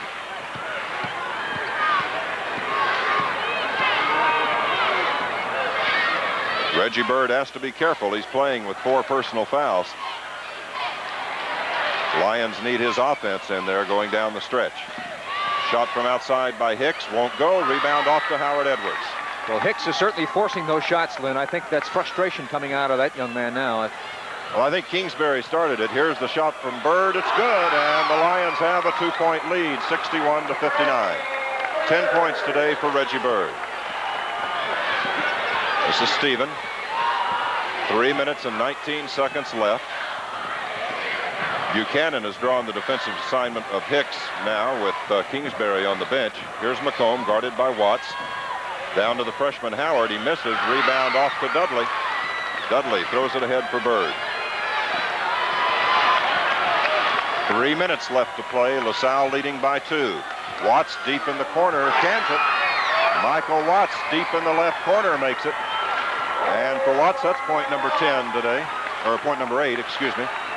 63-59. Offensive foul called on McComb. And for McComb. No, excuse me, Jerry.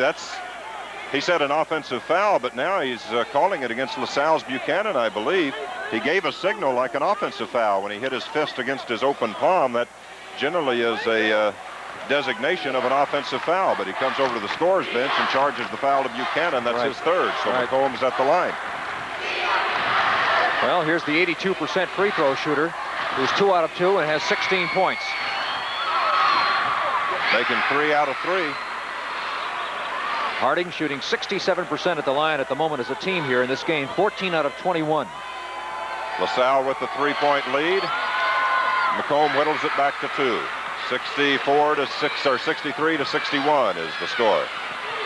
Full court pressure by the Hawks, handled on the long pass. Here's Watts inside the free throw line. Short jumper off the glass, won't go. Rebound tipped around, still battling for it. McComb controls. And a foul called, I believe, on Dudley. Jerry, to be perfectly honest with you, I did not see that foul. There were 4 players battling for the ball in there as being tipped around. I don't know how you could pick one out to call a foul on. Well, they decided to call it on Michael Watts, and that is Michael's 4th foul. And so we have Watts and Reggie Bird, each with 4 fouls at the moment, and still 2:33 left to play in the game. 2-point lead for LaSalle, but McComb has been deadly at the line. He makes it again. That's 5 in a row for McComb. Jerry, at the end of the 3rd quarter, I said the player I was afraid of was McComb. What has he done here in the 4th quarter? 3 baskets and 5 free throws. Make it 6. 12 points here in the 4th quarter for McComb. Tied at 2:33, 63 all. Here's Bird almost losing the ball, does lose it. Pass back down to Stephen. Stephen rejected by Buchanan, and an official that was 40 feet from the play calls a foul. I don't believe that foul either, Jerry. Looked like a clean block. 2 minutes and 25 seconds left to play. Score tied at 63. And now Demetrius picks up his 4th foul. So we have got the Lions with 3 ball players with 4 fouls each. The 3 key players in the backcourt and 1 in the front court. Bird and Buchanan, the 2 guards, with 4, and Watts with 4. Free throw is no good by Stephen. He's 1 out of 4. They're going to foul someone. He's a lot better to foul than McComb. Or Hicks. Right. Certainly McComb. But look for the Harding ball club to go to McComb more often. Missed the 2nd free throw, and Edwards rebounds it. Jerry, Reggie made a mistake that time in trying to dribble through the press rather than beating it with the pass. Here he beats it with a pass and a foul on McComb. McComb going for the steal, knocks Howard Edwards to the floor. That's foul number 4 on McComb. And the 5th team foul charged to Fort Wayne Harding. So let's make sure it's on McComb. It is officially. And now we'll go to the free throw line. 2 minutes and 16 seconds left in this ball game. The score tied at 63. Howard Edwards at the line. He is 3 of 4 at the line today. All here in the 4th quarter, has a total of 13 points, all here in the 2nd half. Free throw by Edwards is good for his 14th point. He's really picked the Lions up here in the 2nd half, and now we have a timeout called by Fort Wayne Harding. We will keep it here during this break. Howard Edwards, Jerry, has picked up some of the slack for the Lions in this 2nd half. Reggie Bird has been in foul trouble, has spent some time on the bench, and Reggie has not scored close to his season average yet of 16 points. He has 10. Terrence Lee coming back into the ball game for LaSalle. In case you may have joined us late, we told you that Lee is suffering from an impacted or an abscessed tooth. There you see a nice split screen shot of the 2 benches. George Griffith on the bottom talking to his players, and on the top portion of your screen, You can just see the top of the head. There's the face of Harlan Frick as he talks to his Harding Hawks. We are down to 2:16 left to play in the ball game. The score is 64-63 in favor of the LaSalle Lions. Howard Edwards has just made a free throw. He'll have another. He has 14 points. But we'll remind you that the key in this ball game could be the foul situation for the South Bend LaSalle Lions. Reggie Bird, Demetrius Buchanan, Michael Watts each have 4. Here's Edwards again at the free throw line. Second attempt is good. Almost came out, but then dropped through for it. LaSalle by 2, 65-63. This is Stephen. The Lions pressuring. Stephen in the front court to McComb. McComb over to Howard. We've got a whistle. Offensive foul on McComb. He's gone. That's foul number 5 on McComb, and getting the position underneath there, I believe, was Howard or Michael Watts. Watts took that charge. Well, Jerry, that is a gigantic turnaround because Dylan Howard had an easy layup there. The basket doesn't go because of the charging foul. In addition to that, Jeff McComb fouls out, and he has been the hot gun for Harding here in the fourth quarter. He scored 12 of his 20 points here in the fourth quarter. In 5 minutes and 54 seconds. We've got 2:06 left in the ball game. And we're waiting apparently for Coach Harlan Frick to decide on his... No, he's got his substitution in. I don't know what... No, he doesn't. McComb's still on the floor. On the floor, right. Well, he's stalling for a little bit of time, obviously. He's going to bring Baker into the ball game. Now, this is an important point in the ball game, as it has been the last 3 weeks. Down the stretch, that Lion experience and depth has paid off on victories over Michigan City, Elston, and South Bend, Washington in the sectional. The Lions, as you know, can use 9-10 ball players, and they've done that all year long. It was Howard Edwards that drew the charge. Edwards will be at the line once again here in the fourth quarter. He's 5 of 6 from the line here in this quarter. Free throw by Edwards is good, so he earns the bonus. Howard gives LaSalle a 3-point lead, 66-63 with 2:06 left. There you see a tight shot of McComb on the bench. An unhappy young man holding a towel to his face, certainly disappointed at fouling out of this important ball game. Second free throw for Edwards is also good, and LaSalle leads it by 4. Down to the 2-minute mark. 67-63. The Lions with the lead, Harding with the basketball. This is Hicks. He's been the big gun, and the Lions come up with a steal. Good defensive pressure there. Terrence Lee tipped the pass, and as Terrence Lee came running down the floor on offense, he had a big smile on his face. He tipped that pass, and Reggie Bird stole the ball. There's Buchanan. That could have been dangerous. Cross-court pass. The Lions need to be careful with the basketball in a 4-point lead. Bird almost loses it there. Minute 28.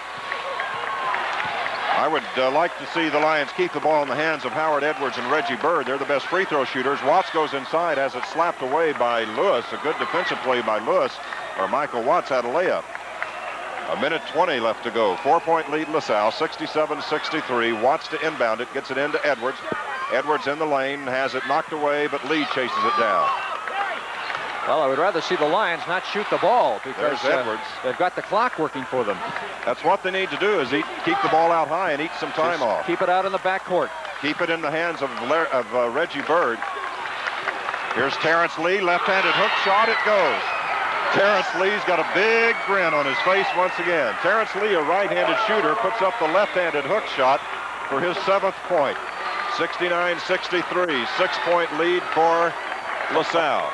Here's Hicks, shot from outside, rejected by Watts, a foul on Watts. And that will be foul number 5 on Mr. Michael Watts. You see him headed there to the LaSalle bench with 43 seconds left on the game clock. 6 points advantage for LaSalle. And Hicks is not the man to send to the line, Jerry. On the afternoon, Mr. Hicks has been very good at the line. He is 9 out of 13. Shoots 66% on the season, but he's missed. Jerry, he is 10. Excuse me, 10 out of 12. 10 out of 12. But he has been cold of late, both from the field. He's missed 2 of his last 4 free throws. He's only scored 1 point here in the fourth quarter. He has 22 for the ball game. 43 seconds left. Winfrey Dudley is back in the ball game. He replaced Michael Watts. Here's Hicks at the line. Free throw is good. Also into the ball game is number 40 for Fort Wayne Harding, Al Cowan. He has replaced Craig Baker. Second free throw for Hicks is no good. Rebound is off to Howard Edwards. Edwards on the dribble, gets it up ahead to Winfrey Dudley. His shot is off the glass and in, and a foul. Dudley has a chance for the three-point play. Basket for Dudley. First basket of the afternoon for Dudley, and Jerry, it comes at a most opportune time. 35 seconds left to play, and a 71-64 lead. LaSalle by 7. And that is their biggest of the ball game. Again, though, Jerry, I question the shot, the time off the clock. I mean, it's nice that he made it, but if he had missed it, it could have been a lot of trouble. It would have been a 5-point lead. And Harding with the ball. Dudley is an excellent free throw shooter, almost 80% this season. He's got a chance to stretch the lead to 8. The Lions have hit 11 out of their last 13 shots. Misses the free throw. Here comes Harding up with the ball. This is Hicks. 30 seconds left. Hicks jumper won't go. Rebound, Howard Edwards. Boy, has Edwards done a job here in the second half. Rebounding, shooting his free throw, scoring, and Edwards shows he can dribble the ball there. He's fouled by Steven. Steven called for reaching in. Foul number 3 on Bruce Steven. And at the line will be Howard Edwards to shoot the 1-and-1. And I'll tell you, Howard Edwards can be perhaps the hero of this ball game with his performance just at the free throw line alone in the fourth quarter. Jerry, I think there's no doubt about it. He is 7 out of 8 at the line. He has a total of 17 points, all coming in the second half. Free throw by Edwards is good. 18 points for Howard Edwards, and he's had to have a bushel full of rebounds. We don't have individual rebounding statistics, but he's had a bunch of them. And I'll tell you what, Jerry, if we had a Most Valuable Player award, I think we'd have to split it between Howard Edwards and Steve Kingsbury.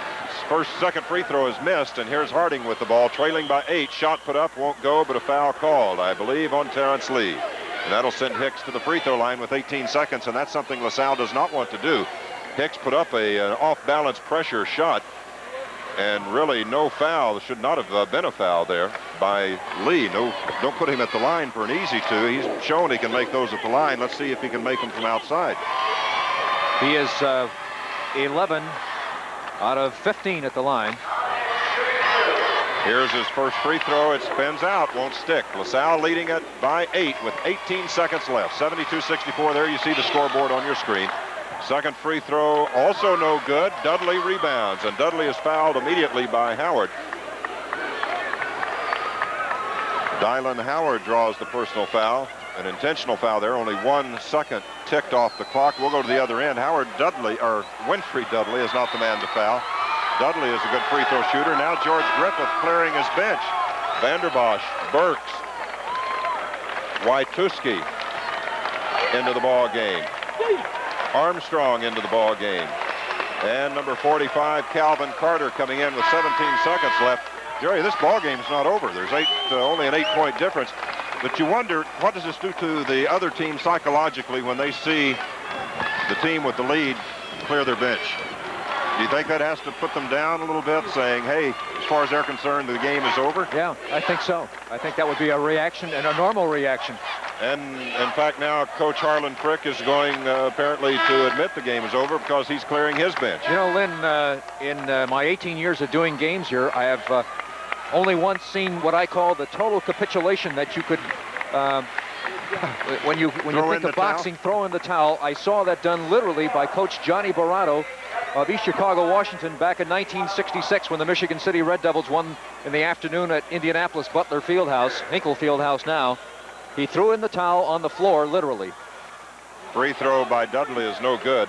Out of the ball game, or into the ball game now, is Tracy Lee, 6-foot junior for Harding. Number 50 is not in. Number 52, Matt Hilliard, a 6'3 junior, is in. Number 53, Dennis Driver, a 6'5 junior, is in. And the Lions have their biggest lead of the ball game, a 9-point spread, 73-64, 17 seconds left to play. This is Lee, shot top of the key, short, rebound, tipped around, controlled by Calvin Carter, and Carter will go to the free throw line. He is fouled immediately by Al Cowan. Jerry, Calvin Carter was not even on the LaSalle bench in his sectional and regional play. He's a sophomore, 6'3" sophomore, played on the junior varsity. And Coach George Griffith, I think, added a nice touch this year. He's carried 11 players. And then in the sectional and regional, he's been alternating between some of his JV players as the 12th man in the tournament. Todd May trying to come into the ball game, but they'd already handed the ball to Calvin Clark, or Carter rather, so May can't get in here. If Carter makes the free throw, May will get in. Carter makes the free throw, so he's on the semi-state record book with his first point. LaSalle has a 10-point lead, the biggest lead for either team today. And in is Todd May. Harding led by as much as 9 earlier in the ball game. Now trailed by 10, make it 11 as Carter, the young sophomore, makes both free throws. 9 seconds left, 8 seconds. Zietlow shoots, won't go. Rebound off and back in by number 50, Todd May, and the ball game is over. The South Bend LaSalle Lions have advanced to the championship game tonight with a 9-point victory as Todd May makes a basket at the buzzer, basket at the buzzer off the rebound to make the final score. South Bend LaSalle 75, Fort Wayne Harding 66. We'll be back to wrap up today's first ball game. We're going to talk with Steve Yoder, head basketball coach of Ball State College, in just a few moments, and then we'll start into our pregame show for game number 2. Hopefully we can get George Griffith for a few moments, but first let's take this 60-second break. The trick to distinguishing between money market certificates is to look for the one with a plus. That's Money Market Plus, and it pays 0.25% more than any bank or savings and loan. Available to members only from Teachers Credit Union. Amazing, isn't it? Reach for the stars. Reach for happy days again. Will you please relax? Now, we promised your Uncle Ben we'd be there in time to help him run the Dude Ranch. But we have to be there when the guests arrive on Sunday. The train will be there with time to spare. What if he has a flat? Oh, I'm sorry, Howard. I just get so nervous. No, Richard, that's Joni's camp trunk. It stays. The Happy Days gang heads west in part 1 of Westward Ho, Monday on Happy Days. Back here at the Fort Wayne Allen County Coliseum, where the LaSalle Lions battled back from behind. They trailed in this ball game early by a score of 9-zip. They came back. They trailed even in the third quarter by as much as 9 points, but they came back to win it by 9. The final score was 75-66. Their biggest lead coming with just a few seconds left in the ball game when they held to an 11-point advantage after a pair of free throws by Calvin Carter, the young sophomore brought up from the JV team for this semi-state tournament. But Fort Wayne Harding was able to come down and get a basket near the end of the ball game. In fact, just ahead of the buzzer to cut the final margin to 9 points. So the LaSalle Lions have advanced into the championship game tonight at 8 o'clock. That game will actually, the start time at 8:15, will be on the air here from Fort Wayne at 8 o'clock at that ball game. And the Lions will be playing the winner of this next basketball game that we're also going to bring you here on TV 22, matching the Plymouth Pilgrims and the Giants of Marion, Indiana. We're going to have a report from those two coaches right now. Joining me here at courtside is George Griffith. He's going to come over. He says he doesn't want to talk to me. We've had a little thing going. I have not done a pregame interview with George in the sectional, regional, and semi-state. But George, I've done some post games, and we worked all right there. So we'll keep our string going tonight. I'm not going to talk to George in the pregame tonight for the championship game. A little superstition there. But George, I guess Jerry and I were commenting during that ball game. It seemed to us if we had a most valuable player award to give out, we would have to split it between Howard Edwards and Steve Kingsbury. Kingsbury, basically a defensive player, but he came in and scored 6 points. But more importantly, it seemed to us he took, all of a sudden, Hicks. I couldn't think of the name.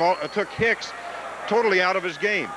Well, that's exactly true, and I think that's the way we assessed it, Lynn. Barry is a tremendous defensive player. In the right situation, he can just shut you off. He did against Johns at Michigan City, and like you said, he took Hicks out of it. Hicks still took his shots, but they were outside.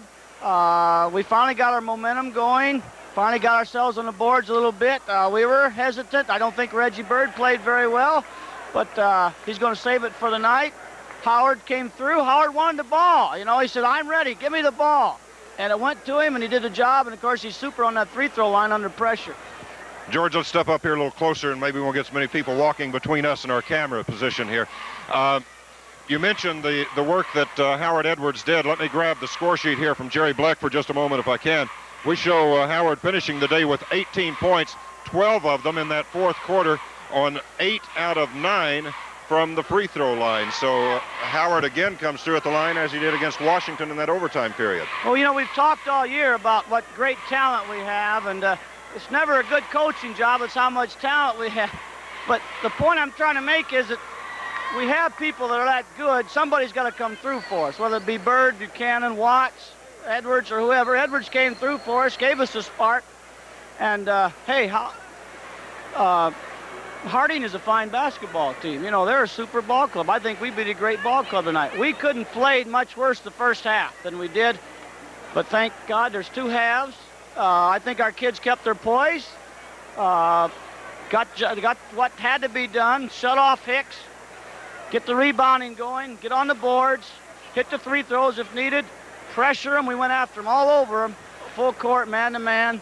Seemed to take them out of their game plan. Made a couple switches, half-court press, and here we are. Do you think it maybe took you that first 16 minutes, that first half, to get used to this floor, used to these backboards, used to the basket? Harding, of course, has played 7 or 8 ball games here. Do you think that was an advantage for them early? I think it was quite obvious. It was a tremendous advantage. They hit, I don't know what they hit, but it seemed like they hit the first 8 or 9 shots. But, we've got it right here. We show them to be 9 of their first 14. You missed your first 5, and then you hit 8 in a row. And I think that the advantage was to Harding the first half on this being their home court. We unofficially show LaSalle in the second half to be 71% from the floor, 17 out of 26. Now, that's not bad shooting if you can get 71%. What we did is we gave them a shooting lesson at halftime, Lynn. Okay. Well, thanks a lot for stopping by, George. Good luck tonight. We'll see you tonight. Okay, George Griffith, the head basketball coach of the LaSalle Lions, and here to take a look at some closing statistics is Jerry Bleck, and then we're going to be back to talk with Steve Yoder, head basketball coach of Ball State. But first, Jerry will take a look at the game stats. All right, Lynn, thank you so much. And let's review how this ball game progressed before we take a look at the stats. The Harding Hawks jumped off to a 9-point lead at 9-0 with 5:17 left to play in the first quarter before the Lions got on the scoreboard at the 5-minute mark on a basket by Terry Lee. The Lions then scored 10 points to only 4 for Harding, pulled to within 1 at 13-12, only to trail by the first quarter stop at 3-point margin of 19-16. In the second quarter, they got behind on 2 occasions by 9, trailed at the half by 6, trailed in the third quarter 3 times by 9 points, and that as late as 4:15 left to play. Then they outscored the Harding Hawks with an 8 straight unanswered point production to pull to 45-44. They had tied the ball game, actually took the lead momentarily with 18 seconds left to play in the third quarter at 50-48. The score was tied at the end of the third quarter at 50. In the fourth quarter, the Lions moved out to a 4-point lead, 58-54, had it tied by Harding at 58, was tied at 59 and 63, and then the Lions took charge and took the lead for the last time of the ball game. The Harding Hawks were never to lead again. The 2:16 mark, the Lions went ahead 65-63, made it 67-63, 69-63, and then continued to pad the lead to as much as 11 points at 75-64 with just 9 seconds left to play in the ball game before a final last shot by Todd May of Fort Wayne Harding closed the gap to 9 at 75-66. Here are the point totals now for the individual ball players in the ball game. First for Fort Wayne Harding, Sean Hicks, who scored a total of 21 points through the first 3 quarters, was shut down in the fourth quarter to where he scored only 2 free throws in 6 attempts. And again, credit tremendous defensive pressure put up by Steve Kingsbury, the 5'9" senior defensive genius for the LaSalle Lions, along with Demetrius Buchanan. At any rate, Hicks finished the ball game with 23 points on 6 baskets and 11 out of 17 from the free throw line. Jeff McComb, who got off to a slow start to the first 3 quarters of the game, even to the point where his coach yelled at him to shoot more. McComb, having only 8 points through the first 3 quarters, had a very good fourth quarter before fouling out with 2:06 left to play on a charging foul. He did finish the ball game with 20 points on 7 baskets and 6 out of 6 from the free throw line. He's a senior as well as Hicks, and they are closing out their high school careers here this afternoon. The rest of the scoring for Fort Wayne Harding: Dylan Howard, a 6'4" freshman forward, 6 baskets for 12 points. Jerome Lewis, 4 baskets for 8 points. Bruce Stephen, 1 out of 5 from the free throw line for a single point. And Todd May hit the final basket of the ball game for his 2-point total. For South Bend LaSalle, it was Demetrius Buchanan and Howard Edwards, the leading point scorers in the game. Buchanan had 19 on 8 baskets and 3 out of 5 at the line. Howard Edwards, 18 points, 5 field goals, 8 out of 9 free throws for 18 points, and Howard scored all 8 of those free throws in the fourth quarter under some tremendous pressure. So 18 points for Howard Edwards, certainly our pick as the hero of this ball game, at least on offense and certainly off the backboards. The rest of the scoring for LaSalle: Reggie Bird had 10, Terrence Lee 8, 8 points for Michael Watts, 6 points for Steve Kingsbury, and a great defensive job. John Vanderbosch, 2 free throws. Winfrey Dudley, a basket for 2 points. Calvin Carter, a couple of free throws. And that is the individual point total for the LaSalle Lions. For the ball game, from the field, Harding shot only 45% after getting off to a 56% start in the first quarter, finishing on 24 out of 53. LaSalle finished at 57% on 29 out of 51, hit 12 of their last 14, and 17 out of 24 in the second half for 71%. At the free throw line, Harding 18 out of 30 for 60%. The Lions 17 out of 25 for 68%. Now let's go to the court side, and Lynn Thornton with his interview with Coach Steve Yoder of Ball State. Okay, thank you very much, Jerry. Steve Yoder standing by with us here from Ball State. First, Steve, I want to congratulate you on winning the Mid-American Conference this season. I know last year the tournament was good to you. You went into that postseason tournament, had finished in a tie for the conference, but you went into the postseason tournament and won your way into the NCAA. This year you made it the final game, then lost to Northern Illinois and missed the NCAA bid. What do you think of those postseason tournaments now? 1 win, 1 loss. That's right, 1 win, 1 loss. What I'd like to see us do, Lynn, is take our conference tournament to the home of the champion.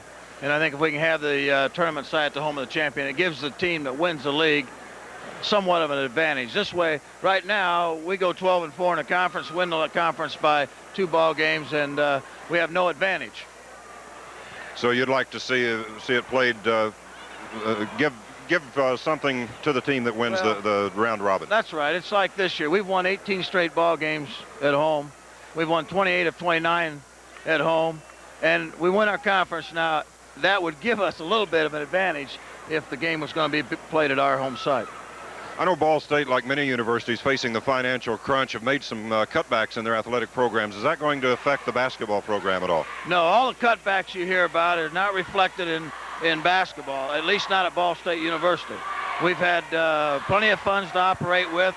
We'd like to have more, but we're working hard to have the type of program that Ball State can respect and the state of Indiana can respect, but the cutbacks are not going to affect us, at least not right now. What about the Cardinals for next year? What do you see? Do you have a lot of people coming back? How does it look? We got 3 starters coming back, Lynn, and about 4 kids that lettered this year, and it looks like we're going to have a good recruiting year. As long as you've got a guard like McCallum coming back and a 6'9" player like David Scott and another 6'5" guard, we should be in pretty good shape for next year. What are you looking for as you're going out on the recruiting trails? Any particular positions? Well, we've got 2 kids committed already, a forward out of Indianapolis by the name of Marks Clark, a guard out of Northwestern High School in Kokomo by the name of Faulkner. We'd like to sign 2 more forwards and another guard.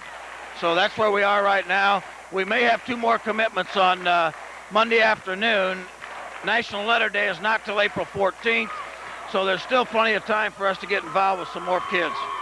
Okay, good luck as you continue with your recruiting. Good luck next year to the Cardinals. Okay, Lynn, thank you very much. Thanks a lot for stopping by. Steve Yoder, head basketball coach of the Ball State Cardinals. We'll be back with a look at our pregame information for our second game this afternoon. But first, let's take this 60-second timeout.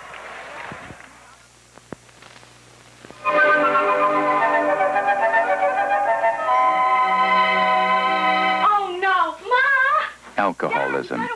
It can tear families apart. If someone you love has a drinking problem, can you see what it's doing to you? It's all your fault! In Al-Anon and Alateen, people share their experience, strength, and hope. Contact Al-Anon listed in your phone book or Al-Anon Family Group headquarters. I hate this house. All right, everybody, take a 5-minute break. Hi, I'm Joyce DeWitt, and I am ready for a break, back home in Indiana. I love all the beautiful places to see and the wonderful outdoor things to do. Indiana's the place for family vacations, with more than its share of big special events and plenty of down-to-earth good eating. Write to Indiana Tourism and find out where all the fun is. Take your break in Indiana this year. I'll be looking for you. Write Indiana Department of Commerce, Indianapolis 46204. Back here courtside at the Fort Wayne Allen County Coliseum. And Jack, did you leave anyone in Plymouth? I think they're all here today. I think most of them are here today, yes. This is Jack Edison, head coach of the Plymouth Pilgrims, and certainly a good delegation of red and white as we look around this arena. We're looking forward to an outstanding basketball game. What do you know about the Marion Giants? Well, they've got two real outstanding players, just super players in Blackman and Price. And the rest of their players have been overshadowed by them some, but they're also very good players. And if you try to cheat too much of those two, the rest of them can definitely hurt you. So we really got our hands full trying to control them. Can you zone Marion, or will you go to man-to-man? What sort of defensive plays will you try to use against them? I'm not sure what you can do to them to really stop them. I don't think anybody has all year. But what we plan to do pretty much is a man-to-man. We've stayed with that most of the year, and some coaches we've talked to seem to feel like that might be one of the best approaches. Are you coming into this tournament in good shape physically, or are you a healthy ball club? We're a pretty healthy ball club. My stomach's in bad shape right now, if that means anything. Nerves, huh? What about Scott Skiles, your all Mr. Basketball candidate? He's been playing real well lately, and hopefully we'll be able to just relax out there today and play hard, but think and concentrate on the things we need to. And Scott's been able to do that for us this year, and hopefully today too. Okay, good luck today, Jack. Jack Edison, head basketball coach, Plymouth Pilgrims. Okay, thank you, Lynn. Thanks, Jack. We'll go to Jerry now. Jerry's going to have a little information for us on these two basketball teams, the Plymouth Pilgrims and the Marion Giants. Jerry? Thank you, Lynn. Let's take a look first at the Marion Giants coming into the ball game. They've won 22. They have lost only 2. They're coached by Bill Green, who coached this team to state championships in 1975 and 1976. He left Marion shortly thereafter and then decided to get back into coaching, and so thus he is back with them this year. He has overall won 3 state championships. He was the coach of the state title Indianapolis Washington Continentals in 1969. They are 7th in the final AP, the Marion Giants are. They play in the North Central Conference. They won the Marion Sectional, the Marion Regional. In the Regional, they defeated Southern Wells 60-50, and Huntington in the final 74-59. They do depend a lot on Joe Price, a 6'5 senior who has committed to go to Notre Dame, as you probably know. And also, they use a lot of emphasis in their attack from 6'2 junior guard James Blackman for a combined scoring combo of 44 points, Price and Blackman. And, of course, Coach Bill Green is hoping for more output from other starters, too. Now, let's go to Bill Green and Lynn Thornton at courtside. Okay, we're here now with Coach Bill Green of the Marion Giants. Coach, you were at Marion for a while, left, and then came back. Why did you decide to come back? Just a good opportunity there? Well, I thought about 2 years ago, I was in a regional manager for St. Regis. I missed basketball. Coached it for 20 years, and it was part of my life. Had a lot of success. Won the state in 75, 76, and then decided to try something else. Didn't like the traveling salesman life, so when Coach Little left Marion, it was an opportunity for me to get a job without changing residence, and so here we are.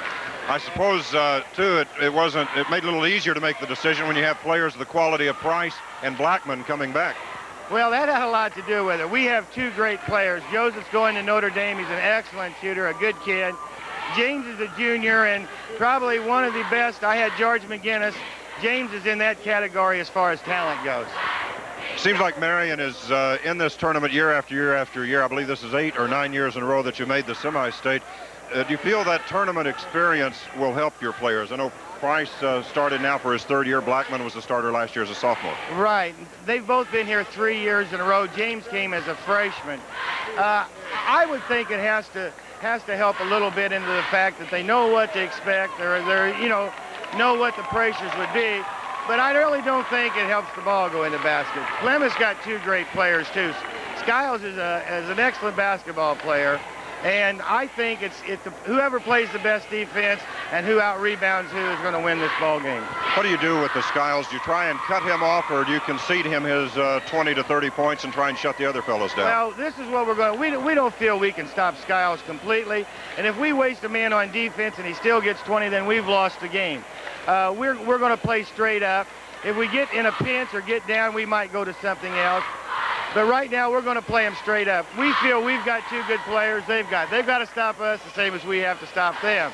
And I don't think Jack will go to any gimmicks. We're not either. He's going to do what he does best, and so are we, and it's going to be a good ball game. I have not seen you play. Do you like man-to-man defense, or you go with the zone? Play a matchup zone defense.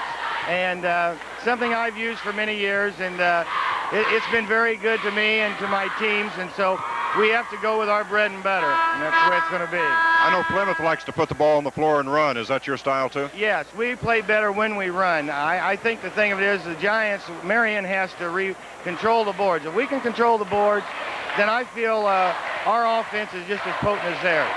Good luck this afternoon. Thank you. Thank you. Coach Bill Green of the Marion Giants. We'll be back with more of our pregame show, a look at the starting lineups. But first, let's take this 60-second timeout. Gaiety, joy, the bubbling of the champagne fountain, beautiful silver service, fine china. Everything perfect for the perfect wedding day comes from A's Rent Hall in Mishawaka. You see, A's has everything you need for your wedding or party, except, of course, the bride and groom. Chafing dishes, table skirting, tables, chairs, giant tents for outdoor receptions, even outdoor portable dance floors. Rent your wedding party needs from the wedding specialists at A's Banquet Rent Hall on Edison Road in Mishawaka. They're ready for your most important day when you are. It's happening right this very moment. The Waterbed Shed's fantastic 5th anniversary sale. The biggest and the best waterbed sale of the year. Come out to the Waterbed Shed for this year's greatest selection and lowest possible prices. Plus, with every qualified purchase, you'll receive a fun-filled hot air balloon ride over Michiana that you'll never forget. The Waterbed Shed's fantastic 5th anniversary sale on US 31, just south of the state line. Remember our name, the Waterbed Shed. Well, welcome once again to the Fort Wayne Coliseum, the Allen County War Memorial Coliseum, as it is officially known. And we'll tell you, for those of you who might have missed our opening part of our broadcast this morning when we came on the air at 10:45, the Coliseum was used during the course of this crisis week here in Fort Wayne due to the flood conditions as kind of an evacuation center, as a headquarters for heavy equipment, loading sandbags, etc. As a matter of fact, they had 1,000 volunteers here overnight in case they needed them this morning. Fortunately, they did not, as we understand. Yesterday, they were moving heavy equipment around this facility into the parking lot.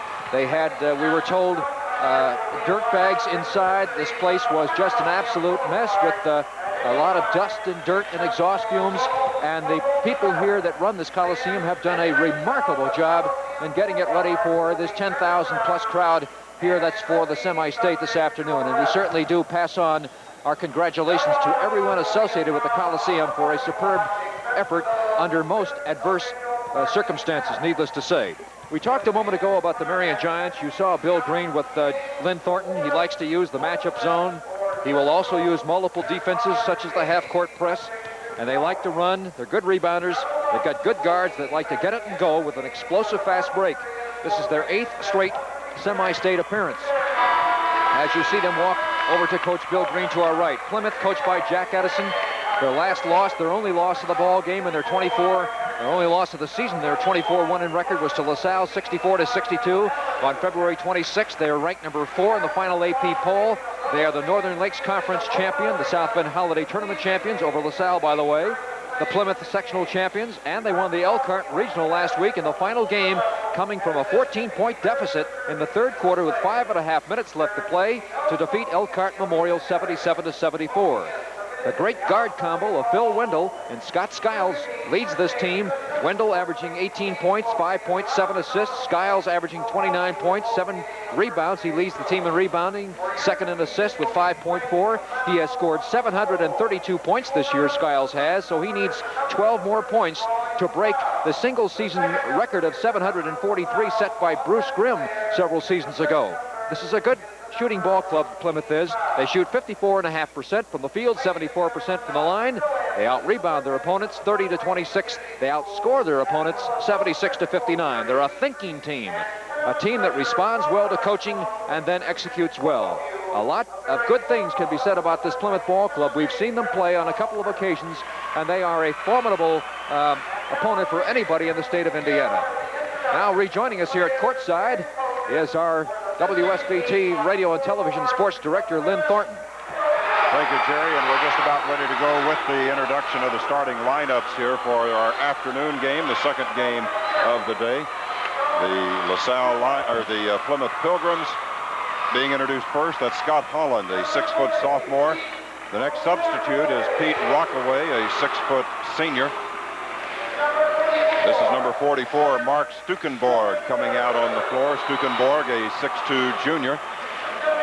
Number 50 is Jamie Johnson, a 6'4 sophomore. The next player to be introduced for Coach Jack Edison's Pilgrims. Number 52 is Larry Johns, 5'10 and a junior. And the final player is Tim Mextroff, 6'6 and a senior. Only 11 players on the Pilgrim traveling squad. Starter at guard, number 20, Todd Samuelson, a 5'11 junior. Coach Jack Edison runs a 3-guard, 2-forward offense. And a forward will be number 42, Barry Peterson, 6'2 and a senior. Playing forward but jumping center in the ball game will be number 34, Ron Sissel, a 6'2 senior. And a guard, number 12, Phil Wendell, 5'11 and a senior. He averages 18 points a game. And in all everything, Scott Skiles, a 6'1 senior. Skiles averaging 29 points on 53% shooting, 7 rebounds, 77% at the free throw line, and 5 assists per ball game. And Jerry, I don't know if he brings the water bucket out for him or not, but he does everything else for these Pilgrims. Just an outstanding ball player. And certainly we don't want to overplay Skiles to the point where we downplay the others. Phil Wendell, an outstanding compliment to Scott Skiles. This whole team complements each other very well. They play well as a unit. No doubt, though, that Skiles is the star of the team, certainly a legitimate Mr. Basketball candidate. Now here's a look at the substitutes for the Marion Giants. Number 12, Doland Wise, 6-foot junior. Number 14, Chris Potee, a 6-foot senior. We're told he's the 6th man for the Giants. Number 30, Manuel Davis, 5'10 and a senior. Number 32, Tony Andrews, 5'11 and a senior. Number 42 coming out next is David Krabby, 6 feet and a junior. Number 50, a sophomore, Greg Love, stands 6'3. And number 52, Bruce Watson, a junior. He stands 6'3". That's the end of the bench now for Marion. Let's go to their starting 5. At a forward, wearing number 10 will be Ron Drake. He's 6'1 and a senior. At the other forward, number 40, Joseph Price, a 6'5 senior. He will be enrolling at Notre Dame in the fall. Price averaging 22 points a game, 7 rebounds per game. At center, Carl Ganeri, 6'4 and a senior. At the guards, number 22, Mark Bilger, a 6'2 senior. And the other guard is James Blackman, a 6'2 junior. Blackman averaging 21.5 points per game on 54% shooting and also 7 rebounds per game. So Blackman and Price are the big guns. There's Bill Green and Coach Jack Edison. You can see from the long view shaking hands at midcourt. Edison, the head coach of the Plymouth Pilgrims. Bill Green in his second stint as head coach of the Marion Giants. Tried private business for a while, he told me, Jerry, and decided he couldn't do without the coaching. He missed it too much. Well, he was certainly very successful in the coaching ranks. As we told our viewers a little while ago, he won the state championship with Marion in 1975 and 76. And he won with Indianapolis, Washington in 1969. And that was the team, our fans may remember, that featured George McGinnis and Steve Downing. Certainly one of the best basketball teams in the history of the state. And I think the best high school player I ever saw, George McGinnis, who then, of course, went on to play for IU and also for the pro ranks. Final scores from the Indianapolis Semi-State Cathedral. Ranked number 6, defeated Connorsville 71-62. From Lafayette, it was Anderson Madison Heights 70 over Lafayette Jeff, ranked number 20, 66. So The Anderson-Madison Heights Ball Club under Coach Bill Buck moves on. Now we're ready for play here in the second game of the Fort Wayne Semi-State. First game won by South Bend LaSalle by a score of 75-66 over Fort Wayne Harding. This one between Marion and Plymouth. Just like last year, Blackman plays at guard, but he jumps center to start the ball games for Marion. And here he is set to go up against Ron Sissel. The opening tip controlled by Blackman, and he slaps it right out of bounds. It will be Plymouth ball out. So Blackman slammed that one a little bit too hard, trying to get it to a teammate. And the Pilgrims will start on offense. And Mark Bilger went flying into the crowd, as you saw a moment ago, one of the starting guards for the Marion Giants. Plymouth with the basketball on offense. That's Sissel out high to take it down on the left side to Samuelson. Skiles lost his footing a moment ago, turned his ankle, but he appears to be all right. He just buckled for a moment. That's Wendell. He's averaging 18 points a game for Coach Edison. I think Wendell and Samuelson look a lot alike, Jerry. Both have about the same color hair. Here's Wendell shooting it from short range. Spins out, back in by Sissel. No, it won't go. Rebound comes out, and Wendell has it. Blackman tipped that rebound out and tipped it right to Wendell. Inside, it goes to Peterson. He brings it back out. Can't find anyone. Now gets it over to Wendell. This is a matchup zone you're seeing by Marion. That's Peterson. Now into Sissel. Back over it goes to Samuelson. Plymouth being very patient here in the early going. As we said, Plymouth likes to run with the ball. But they adjust. But they also will be patient and run their offense and work for the good shot. There we have Skiles. Nice feed inside, and Peterson gets the layup. Beautiful feed by Scott Skiles. Well, you hear about his 29 points per game, but you don't hear about all those nice assists, and there was one there. First point of the afternoon for Peterson, and Plymouth jumps out to a 2-0 lead. That's Joseph Price. Shot put up by Ganeri, and Ganeri has the first points of the day for Marion. Ganeri averages just 5 points a game. Looking at the statistics, Jerry, it looks really to us, at least on the season from the statistics, looks like that Marion is basically Joseph Price and James Blackman. Other than that, they don't appear from statistics to have much of a bench, and the other players on the floor have not done a lot of scoring this year for them. Well, those two ball players you mentioned, Blackman and Price, average combined 44 points a ball game. So you're right from a scoring standpoint. And Coach Bill Green has said he would like to get more output from the other three members of the starting five. Sissel loses the handle on the ball, but, well, no, it's not saved. It's now stolen away by Drake. And now an offensive foul on Drake. He threw a shoulder right into the stomach of Todd Samuelson and knocked him down. The official was standing right there to make the call. First foul of the ball game. And it comes with 6:04 left to play in the first quarter. Samuelson gets it into Skiles. Long shot won't go. Rebound battled for. It's headed out of bounds, and it'll go out of bounds to Marion. Sissel let the ball go out. He thought it had been touched last by the Giants. Either that or he just knew he had no chance to control it and thought maybe he could fake the official out. Whatever, it belongs to Marion. That's Joseph Price way outside. Plymouth playing a very tight defense. Pass inside is mishandled by Drake, but saved there by Bilger. Here's Blackman. Back to Bilger. Plymouth putting a lot of pressure on the ball. Long shot by Bilger won't go. Not a good shot. Peterson pass ahead to Skiles. Skiles chases it down in the corner. Baseline. Dumps it off underneath. Intended for Sissel. It's tipped away out of bounds there by the Giants, rather. Marion Giants. I'll try not to call them the Marion Knights. The Marion we're most familiar with, of course, Mishawaka Marion. Their nickname, the Knights. But these are the Giants of Marion, Indiana. Inbounds pass to Skiles, and he is hacked there by Ron Drake. Foul number 2 on Drake, team second. Let's see if they'll call it a shooting violation. Yes, they will. Skiles tried to make a pass off after he got the foul called on Drake. Skiles, a 77% free throw shooter, 29-point average. His 13th point today will set a new single-season scoring record for Plymouth, held by Bruce Grimm. Free throw by Skiles is off.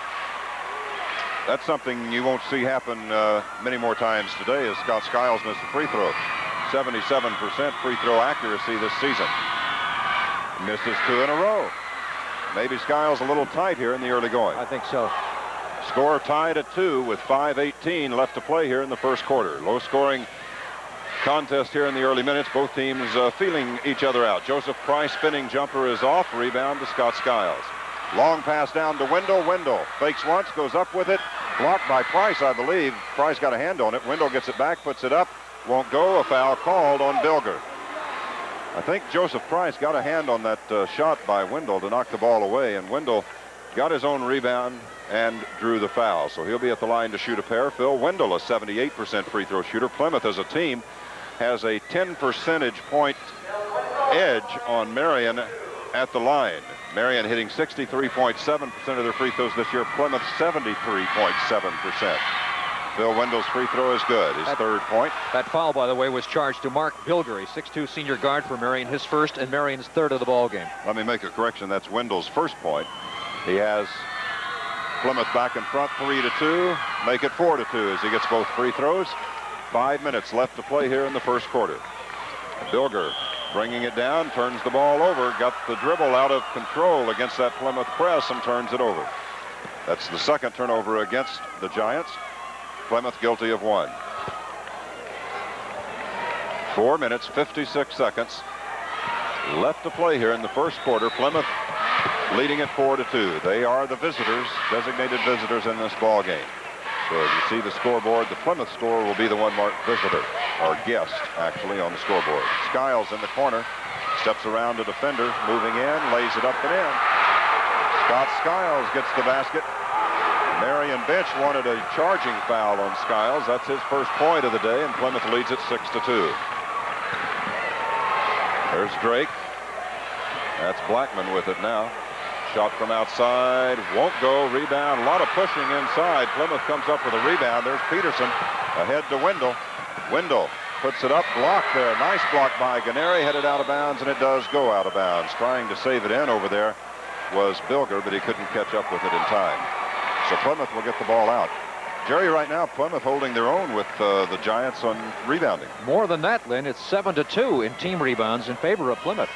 Coach Bill Green, as we were talking in our pregame show, thought his team had an edge in the rebounding, but Plymouth doing very well. On the year, they've been out rebounding their opponents by about 10 rebounds per ball game, and which is kind of an amazing statistic when you consider the tallest starter is 6'2". 3 minutes and 54 seconds left to play here in the first quarter. Plymouth leading it 6-2. Samuelson from outside misses. Rebound tipped out, and it's saved there by Sissel. That's Peterson. Back to Sissel. Here's Skiles. Long jumper by Skiles. Won't go. Rebound off to Blackman. Marion trying to run with it, but Plymouth hustling back on defense. Shot from the corner by Bilger. An air ball. Peterson has it. Ahead to Skiles. Behind the back to Wendell. Back over to Skiles. Let's buy him out of bounds.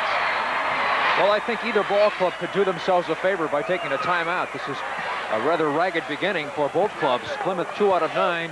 Marion 1 out of 5. Maybe they're waiting for our TV timeout. We should have one coming up here shortly. 3 minutes and 10 seconds left. The ball headed out of bounds. And it goes out of bounds to Plymouth. 6-2 the score, and now Marion takes the timeout. A break in the action. Plymouth 6, Marion 2. We'll be back in 60 seconds. If you're looking for bigger corn yields, take a good look at Lasso herbicide. In 6 years of university tests, Lasso out-yielded Dual by an average of 4.9 bushels per acre. Both herbicides were used straight or mixed with... Hold it! I've got important news from Monsanto. Lasso and atrazine now come in a convenient new package mix. Either way you choose, tank mix or package mix, Lasso and atrazine gets the job done right.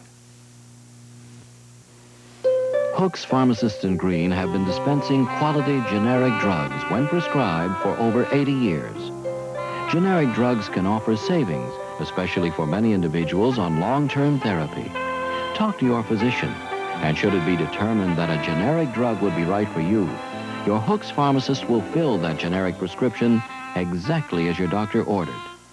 Just another reason to turn to Hook's for all your prescription needs.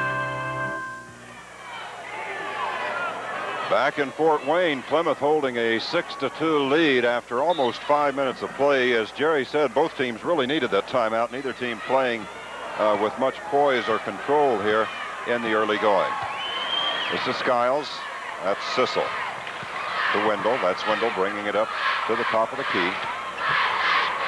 As Bill Green told you, and as Jerry mentioned a few moments ago, matchup zone employed by the Marion Giants. Plymouth has started in a man-to-man. Skiles' turnaround jumper won't stick. Rebound is off to Marion. So Skiles getting off to a slow start here. Actually, both teams getting off to a slow start, having trouble perhaps with some tournament jitters. Joseph Price in the lane. Spinning jumper, short. Rebound off to Peterson. Pass ahead to Skiles. Skiles takes it down, lays it up off the glass. Won't go. Rebound comes outside, and Bilger beats Skiles to it. Bilger over to Price. Price shot from outside, or Blackman shot from outside, won't go. Rebound to Peterson. Long pass ahead to Wendell, stolen by Blackman. Nice defensive play by Blackman. Here we go the other way. There's Price, jumper inside the key, won't go. Rebound, Ganeri, and he is fouled. Ganeri draws the personal foul on Barry Peterson, and on Peterson, that's his first, team's first. Jerry, I don't know if they can maintain this kind of a pace for 32 minutes. Well, they're really moving. I hope they don't, because the fans are going to be disappointed in performances. And now Plymouth is 2 out of 11. Marion just 1 out of 8 from the field. But again, it's a different level. It's a little bit more pressure when you get to the semi-state, obviously. Ganeri misses at the line. He's not a good free throw shooter, 53%. You only have to go back to the first game when the Lions of LaSalle got off to a terrible start, behind 9-0 in the first 3 minutes. Second free throw is good for Ganeri. And it's 6-3. LaSalle or Plymouth leading Marion by 3. 3 points this afternoon for Ganeri. He's accounted for all of Marion's scoring.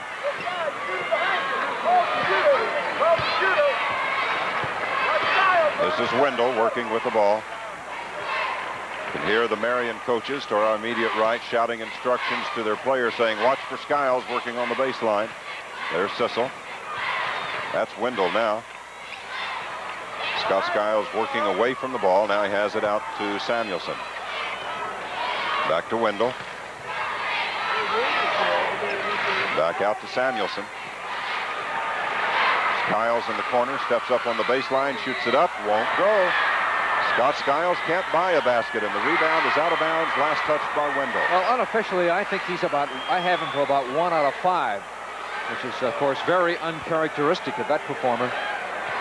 Most of his shots thus far have been in very good range. He did take one very long shot from about halfway between midcourt and the top of the key, but the rest of them have been low inside. Offensive foul on Joseph Price. They call him for pushing off against Scott Skiles. Foul number 1 on Price, team's 4th. Jerry, we have a little bit of a battle, I guess you could say, between Mr. Basketball candidates. Joseph Price of Marion has been touted by his school authorities for Mr. Basketball. And certainly Scott Skiles has to be in the thick of the consideration for the Mr. Basketball honor. Joseph Price, as we have told you, is headed to Notre Dame next year, play for Coach Digger Phelps. Samuelson gets it to Skiles, jumper from the free throw line, won't go. He draws iron, and Skiles commits the foul, trying to follow his shot, coming over the back of Drake. Foul number 1 on Scott Skiles, team's 2nd. I think Scott's a little frustrated, Jerry. And it is not unusual to see Coach Jack Edison put Skiles on the bench for a while. He has done that on several occasions to kind of let him cool off a little bit, even though he's such a great point producer. Pass down into Ganeri. Ganeri is the only man who's had success for Marion, and he does here with his 5th point. Ganeri has accounted for all of Marion's scoring, and Jerry, he's already reached his season per game average of 5 points. He's done it here in the first half, or first quarter. 30 seconds left in the quarter. Plymouth leading it by 1, 6-5. That's Samuelson with the ball outside. We're down approaching the 20-second mark. Wendell, long shot, no go. Rebound off to Ganeri. Ahead to Bilger, to Price. Shot from the baseline, won't drop. Tip back up and in by Blackman. Blackman got the follow-up. Joseph Price put up a very poor fadeaway jumper that time. 3 seconds, 2 seconds, 1 second. Shot by Skiles is off the front of the rim. And the first quarter ends with Marion leading Plymouth by a point, 7-6. We'll be back in 60 seconds. Say cheese. Ralph, who are these folks? Not just folks, testimonials for our cheese franks. What do you think, Mom? Ralph, make sure our Eckridge cheese franks have wholesome chunks of cheese so folks can taste it in every meaty bite. But, Mom... Ralph, stick to quality. Folks will get the picture. Eckridge means good meat from the heartland, and the secret ingredient is Mom. Say cheese. Behave, Ralph. That's $2,000, and you can earn up to that amount in tax-free interest with a new All Savers account from the St. Joe Bank. The limit is $1,000 if you file an individual tax return. This is the current interest rate available on All Savers accounts at the St. Joe. Depending on your tax bracket, you'd have to earn up to twice that amount to net that much interest after taxes. Of course, your money is fully insured, and the minimum deposit is only $500. See your personal banker for full details. 5 straight points by the Marion Giants have given them a 7-6 lead, believe it or not. A low score for the first quarter. Both ball clubs shooting very badly from the field. Marion 27% on 3 out of 11. Plymouth 13%. And off the opening tip of the second half, Joseph Price gets the layup. A design play there for Price. His first basket of the day, a 9-6 lead for Marion. A 3-point advantage. Jerry, that score disappointingly low when you consider the pace of that first quarter. There was a lot of running in that quarter and not much scoring. Here's Sissel hitting from outside. His first basket, 9-8 to score. Well, that brings a string of 9 straight misses by Plymouth. Nice play by Drake. Bilger trying to get the ball to him in the corner. The ball was headed out of bounds. Drake spun around, fired it back in, bounced it off Peterson, and then it went out of bounds. So Marion retains possession on a good heads-up play by Ron Drake, a 6'1 senior. That's Joseph Price with the ball. Price, Blackman, Ganeri, Drake, and Bilger. The same 5 that started the ball game still in there here at the start of the second quarter. Neither team has made a substitution yet. Ball goes out of bounds after that shot. Last touched by Plymouth, so it will be Marion ball out. Pilgrims with Wendell, Samuelson, Skiles, Sissel, and Peterson. The same 5 players that played the entire first quarter. Shot put up, won't go. Rebound off out of bounds. Last touched by Skiles. Ganeri missed. Skiles had the rebound but lost it out of bounds. Well, that rebound going to Marion is their 12th, and so they've moved ahead of Plymouth on rebounds, 12-11. Maybe a little bit of a surprise, Jerry, that neither team has made a substitution when you consider how poorly they both played in that first quarter. Sometimes the coaches will go to their bench, bring somebody in, see if they can shake things up and get something going.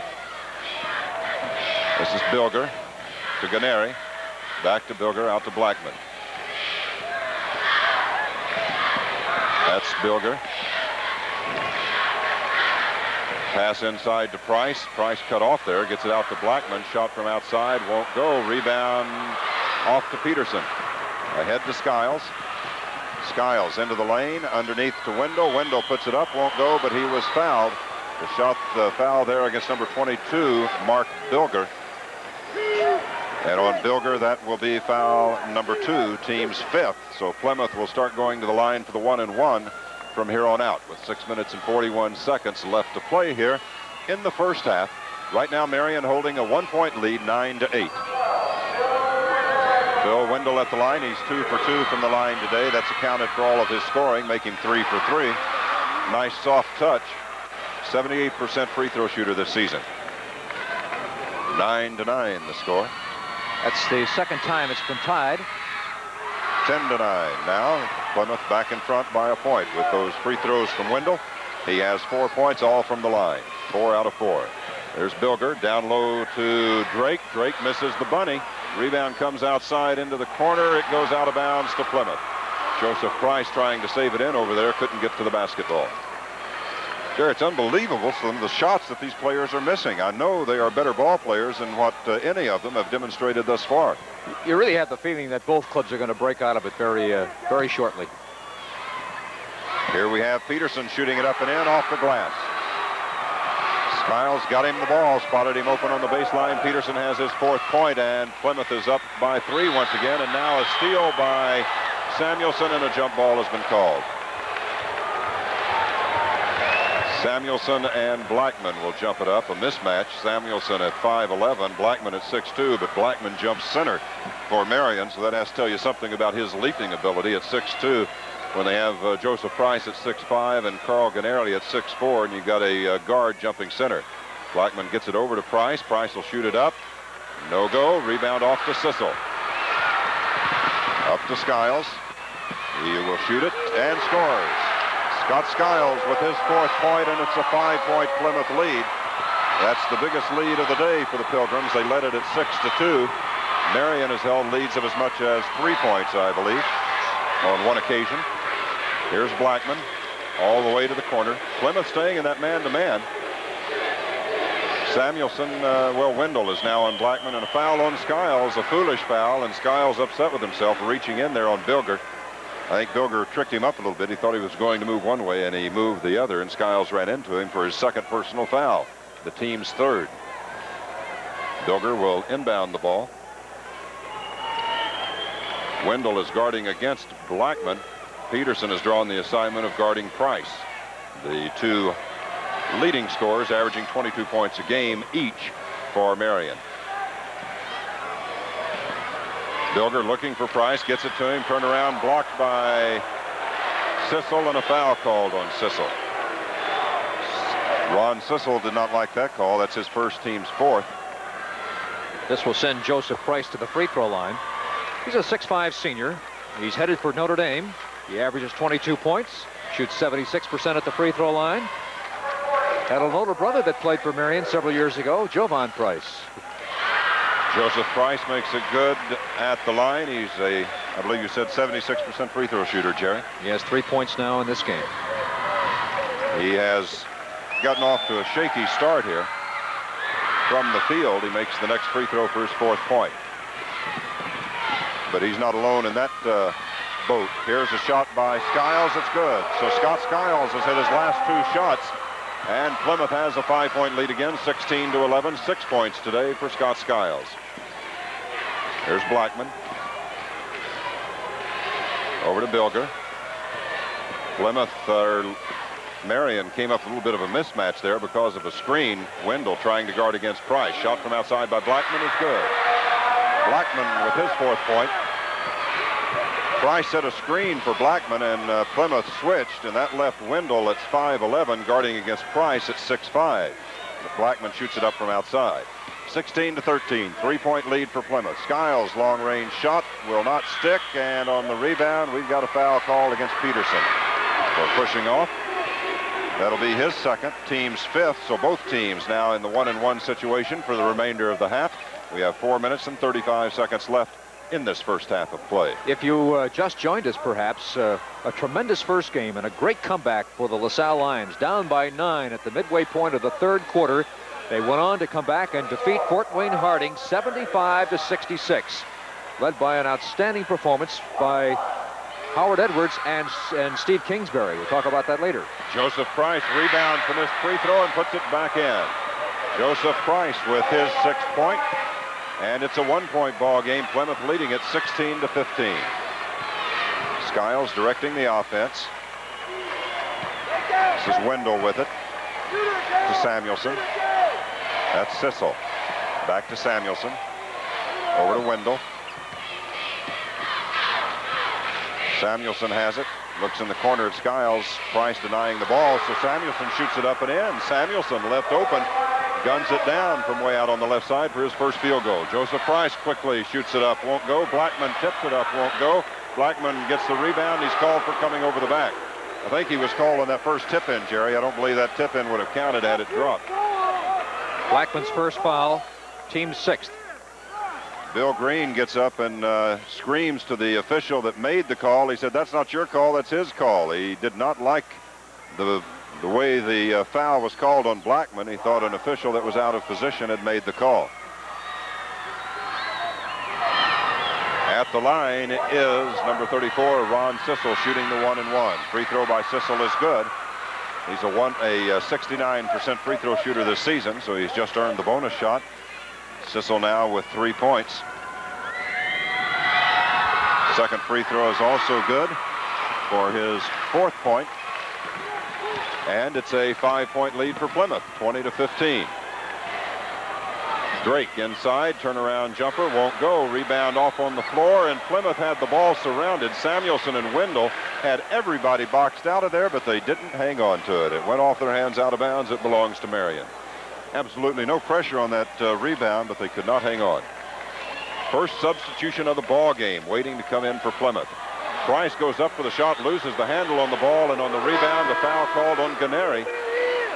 Checking in is number 50 for Plymouth, Jamie Johnson, a 6'4" sophomore, and going out will be Barry Peterson. The foul on Ganeri is his first, the team's 7th.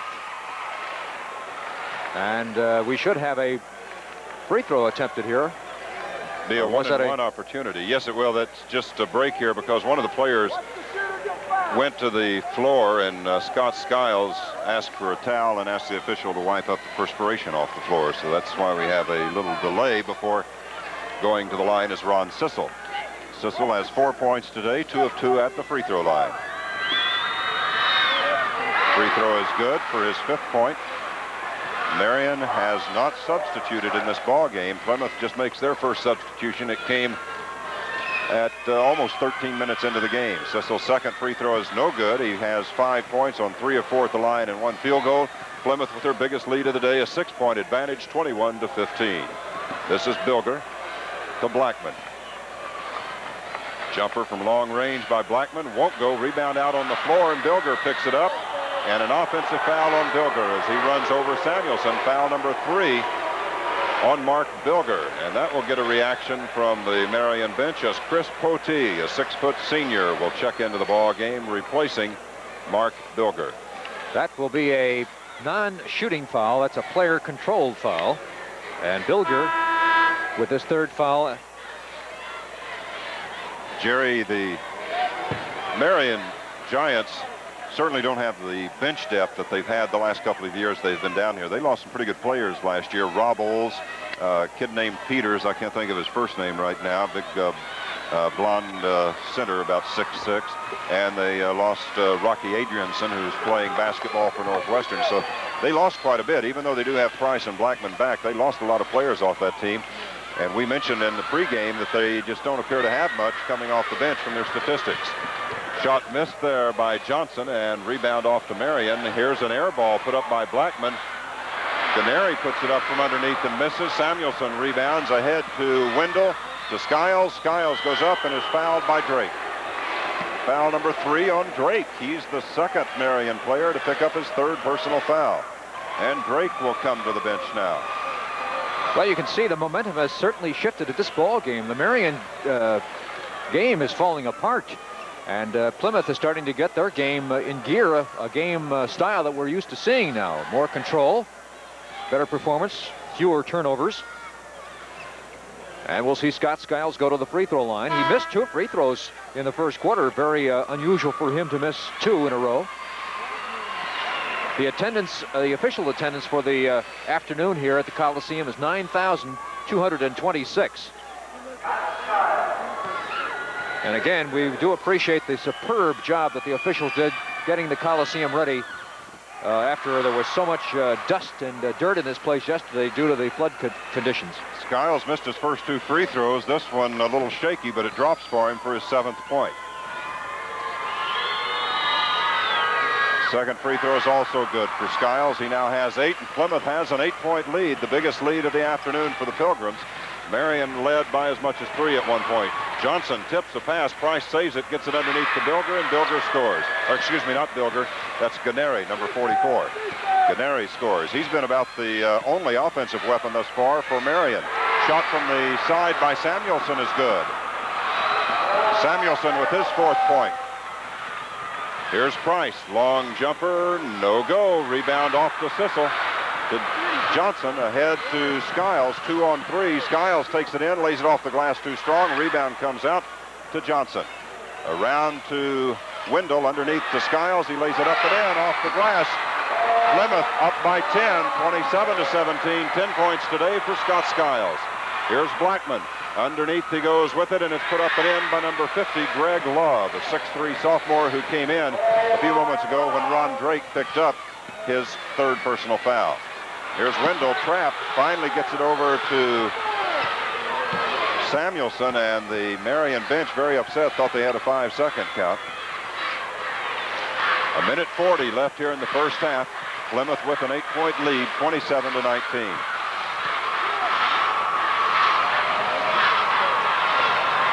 Plymouth spreading things out. They'd like to draw Marion out of that zone, make him play a man-to-man.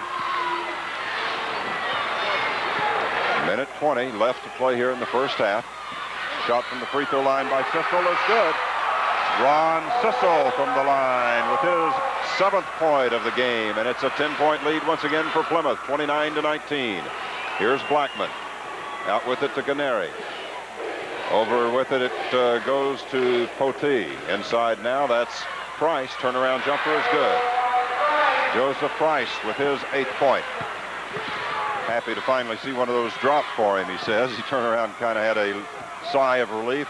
One finally went. He and Blackman struggling here, as the Pilgrims also have been struggling. Both teams not playing well at all here in the first half. The Pilgrims seem to kind of broken out of that in the last couple of minutes.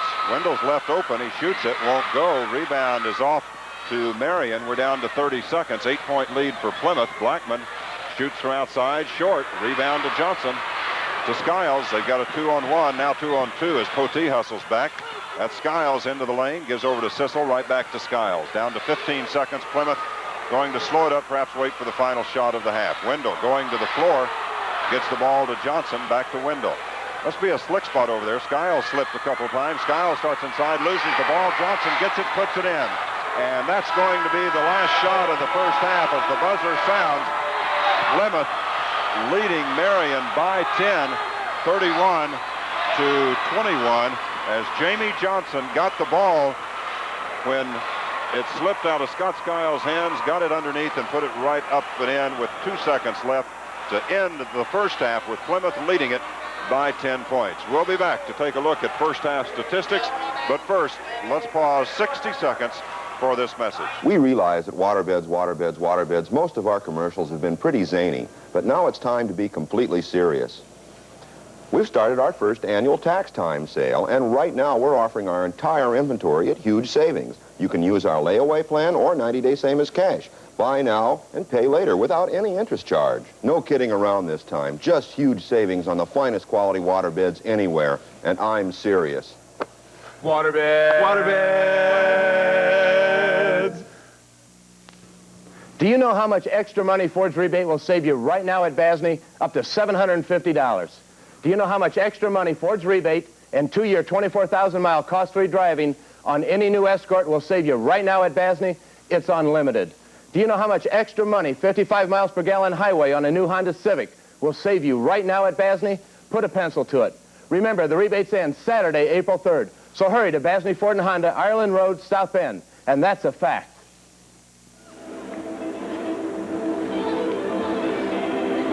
I'm Jerry Bleck along with Lynn Thornton. We are back at the Fort Wayne Coliseum, where it is halftime of this ball game with the score Plymouth 31 and Marion 21. First game won by South Bend LaSalle over Fort Wayne Harding 75-66. Now let's go to courtside, and here's Lynn Thornton. Okay, thank you, Jerry. Certainly neither coach has to be very happy with his team performance here in the first half. Neither team playing very well. Both seem to have the tournament jitters early on. Neither team could find the basket. A very low scoring first quarter. I believe the quarter score was just 7-6 in favor of Marion after Plymouth had jumped out to an early 6-2 lead. But Marion came back, took the lead by 1 point at the quarter, and as we said, neither coach very happy with their team performance. But Plymouth seemed to break out of that slump, out of the jitters a little earlier than Marion did, and they have built a lead here at halftime of 10 points, 31-21 is our score at halftime, as Scott Skiles started in a slump, but apparently has broken that slump. He hit, I believe, his last 3 or 4 shots before he lost the handle on that one near the end of the first half. But the Pilgrims, maybe a little bit of a surprise, Jerry. I know you'll address yourself this a little bit later, but maybe a little bit of a surprise that the Pilgrims were the ones that seemed to settle down earliest here on this floor. The Marion Giants, certainly with the most experience, having been to the semi-state 8 years in a row. James Blackman is starting or playing in his 3rd semi-state as a junior, and Joseph Price is playing in his 3rd semi-state as a senior. So they are tournament tested, and they've played on this floor before, but they never really got into their ball game, and Price and Blackman both having a great deal of difficulty finding the range here in the first half. Blackman had a terrible tournament here last year in the championship game against Warsaw last year on Saturday night. If my memory serves me correct, I believe James Blackman hit just 1 out of 13 shots from the floor and only 1 of 10 from the free throw line for 3 points. Last year as a sophomore, he was scoring about 15, 16 points a ball game, and he came into that championship game against Warsaw and simply could not find the range. Had just those 3 points and really hurt his team by continuing to shoot it when he could not find the range. Well, Blackman has not started it all well today. He's done a little better than that, but certainly he is not shooting with any great degree of accuracy, and neither is Joseph Price, and they must get the output from those two players. I think there could be a problem with the Giants if those two players don't get their point performance. Gennari has picked up some of the slack, but certainly I know Coach Bill Green does not want to see Gennari trying to take the load and start shooting more. He wants the ball to go to his stars, and the stars are Price and Blackman. They're the ones who have to put the points on the board. They're the ones that shoot the high percentage, and I think they could run into a problem if Gennari starts thinking that he has to do it and that he can do it himself and tries to start shooting beyond his capabilities and beyond his range. He's got to continue to take that ball to Joseph Price and to James Blackman and hope that those two players can begin to find the range and put the ball down. And certainly for Plymouth, after they finally got over what apparently was jitters and started playing well, they looked pretty good. Scott Skiles, Phil Wendell moving the ball well. Plymouth running with the ball very well, bringing it down quickly. Sissel has made a couple of key baskets. Peterson played well. He picked up his second foul and went to the bench. Jamie Johnson came on and did all right in a reserve role for Plymouth. Neither team has substituted very much in this ball game. Marion was forced into the substitution situation when 2 of their players picked up their 3rd fouls each, and that is something that bears watching, because as we told you in our pregame show, just looking at the statistics, judging from their season performance, it does not appear that the Marion Giants have much depth on that bench. I don't think they can afford to go consistently to that bench. I don't think they can afford really to go 7 men deep for any length of time. They want to keep those 5 players on the floor, and Coach Bill Green did keep his 5 starters on the floor until the 2 of them picked up 3 fouls, and he was forced into the move. But certainly it's not something that he likes. It's not something that he wants to do. He wants to keep those 5 starters out on that floor playing as much as possible, because their bench simply is not as strong as it has been in years past. Well, Jerry is figuring up his statistics. He'll be back to take a look at those first half statistics. But first, let's take this 60-second break. Polio. Many of the diseases we thought we had conquered continue to threaten our children. At this Head Start program for child development, children are being prepared for school and life. Why not prepare them for health? Immunize your children against diphtheria, polio, measles, mumps, rubella, whooping cough, tetanus. Let's have a Head Start for health.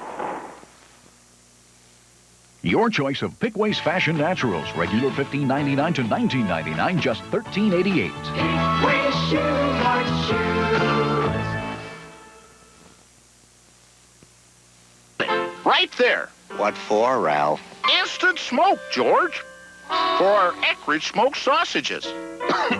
Mom says anything less than real hardwood smoke just wouldn't do for the selected cuts of meat in our smoked sausage. This is quicker. Ralph, stick to quality. Eckridge means good meat from the heartland, and the secret ingredient is Mom. Oops. Behave, Ralph. Left in this halftime before we'll get back to action in the second game of this Fort Wayne semi-state tournament. In case you may have joined us late, the South Bend LaSalle Lions defeated Fort Wayne Harding by 9 points, 75-66 in our opening ball game. LaSalle trailed by as much as 9 early on, 9-0 as a matter of fact, and trailed by 9 midway through the third quarter. This ball game here, the second contest this afternoon, matching Plymouth and Marion. Marion ranked 7th in the final Associated Press High School poll. The Plymouth Pilgrims were ranked number 4 in the final poll. Plymouth had just 1 loss on the year, and that came to LaSalle. They also defeated LaSalle once. So certainly the people in our area, the Michiana area of South Bend area, would like to see a rematch between South Bend LaSalle and the Plymouth Pilgrims. Those have been 2 great ball games, and we'd like to see them meet again in this championship game tonight. That would assure Michiana School in the Final Four. We'll be back with a look at first half statistics after the 60-second break.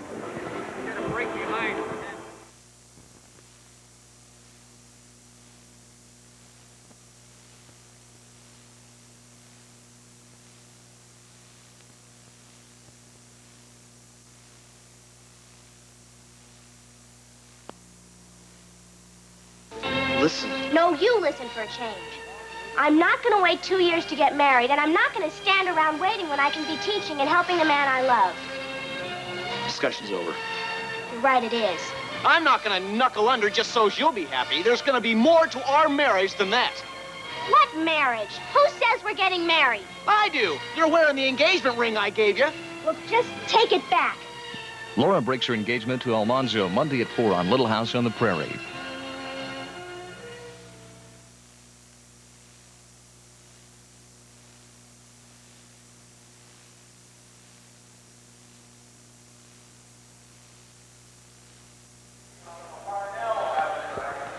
Well, we haven't had the best of shooting in this ball game, as you know by now, if you were with us throughout the entire first half. Plymouth shooting only 39% on 11 out of 28. Marion 9 out of 31 for 29%, and both ball clubs got off to even worse starts in the first quarter. Plymouth shot only 13% in the first quarter, but came back in the second quarter to shoot 69%. Free throw line, Plymouth 9 out of 12, 75%. Marion only 3 out of 5, 60%. Rebounds about even, 21-20 in favor of Marion. 5 turnovers for Marion, 3 for Plymouth. A very low total for both ball clubs there. And relatively few fouls. Marion with 9, Plymouth with 5. Individually for Plymouth, Samuelson 4 points. Sissel 7 points and a foul. Peterson 4 points and 2 fouls. Wendell 4 points. Skiles, who got off to a slow start, did get 10 points and 2 fouls. He's 3 points away, by the way, 2 points away from setting an all-time single-season record at Plymouth. And Johnson, Jamie Johnson, 2 points. For Marion, Joe Price, 8 points and a foul. Ron Drake, 3 fouls. Carl Canary, 7 points and a foul. James Blackman, 4 points and a foul. Mark Bilger, 3 fouls. And Greg Love, 2 points. We're ready for the second half play. Here's Lynn Thornton. Jerry, both teams very evident having tournament jitters here. The shooting percentages in the first half, 29% for Marion, 39% for Plymouth. Plymouth on the season hitting almost 55% of their shots. Marion almost 51%. So certainly neither team playing up to their capabilities. Here's the tip to start the third quarter, and it's controlled by Marion. We'll set the lineups for you here in just a moment. That's Drake with the ball. Looks like Marion going with the same 5 players that started the ball game. Drake, Bilger, Blackman, Price, and Ganeri. For Plymouth, also the same 5 players that started the ball game played all the first quarter. Joseph Price shot from outside, won't go. Rebound off to Scott Skiles. Plymouth in there with Wendell, Samuelson, Skiles, Sissel, and Peterson. Skiles shoots, won't go. Rebound off to Ganeri. Ahead to Bilger. Off on the baseline, it goes to Blackman, and he drives. Nice drive inside by James Blackman for the layup. Didn't appear to be really any room there, but he got inside for the layup. Blackman scores the basket, his 6th point of the afternoon. It's 31-23. Plymouth leading it by 8. This is Wendell over to Skiles. Down on the left side, it goes to Samuelson. Wendell again. That's Skiles. Plymouth being very patient. They have an 8-point lead. Certainly they want to work for the good shot. Every second they can take off that clock helps the Pilgrims as long as they hold that lead. Sissel almost turning it over there, as he had a little trouble handling the ball. Skiles with it out high now. Lobs it underneath, intended for Wendell, tipped away by Drake. And Jerry, that seems a little strange, trying an alley-oop play to a 5'11" player, but they have done that with some success this year. A lot of courage. Keep your eye on Scott Skiles. The next basket he makes will be his 744th point, which will be a new record for single-season scoring. Here he goes. And he has it. Point number 10 for Scott Skiles. Or point number 12, rather. A 10-point lead for Plymouth. 33-23, the score. He has broken Bruce Grimm's record. This is Blackman working against Wendell.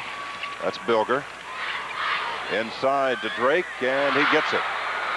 Ron Drake has his first basket of the afternoon. And now Sissel pointing to perhaps a wet spot on the floor down in the Marion lane, the free throw lane. So we've got a break where the official dries it off. It's also the possibility that we could have dust on the floor, because as we've said as late as yesterday, heavy equipment, sandbags, in this facility, preparing and helping out with this Fort Wayne flood crisis. But again, we'll point out that they have done a marvelous job in preparing this Coliseum for play today. Have over 9,000 fans in here. The seating capacity, Jerry, do you have? A little over 10,000 then. Wendell with it, trying to get it down inside. It's tipped and stolen away by the Giants. Ganeri finally controls it. That's Blackman up with it quickly. He'll shoot it from outside and scores. James Blackman has his 8th point. And Plymouth's 10-point lead is now dwindled down to 6. 33-27 with 5.5 minutes left here in the third quarter. That's Sissel. Over to Wendell. Back to Sissel. Baseline to Skiles. Fadeaway jumper is good. Skiles off the glass for his 14th point. 35-27. 8-point lead Plymouth. Ganeri gets it out to Blackman. Blackman has it knocked away by Sissel, and it's out of bounds, kicked out by Drake.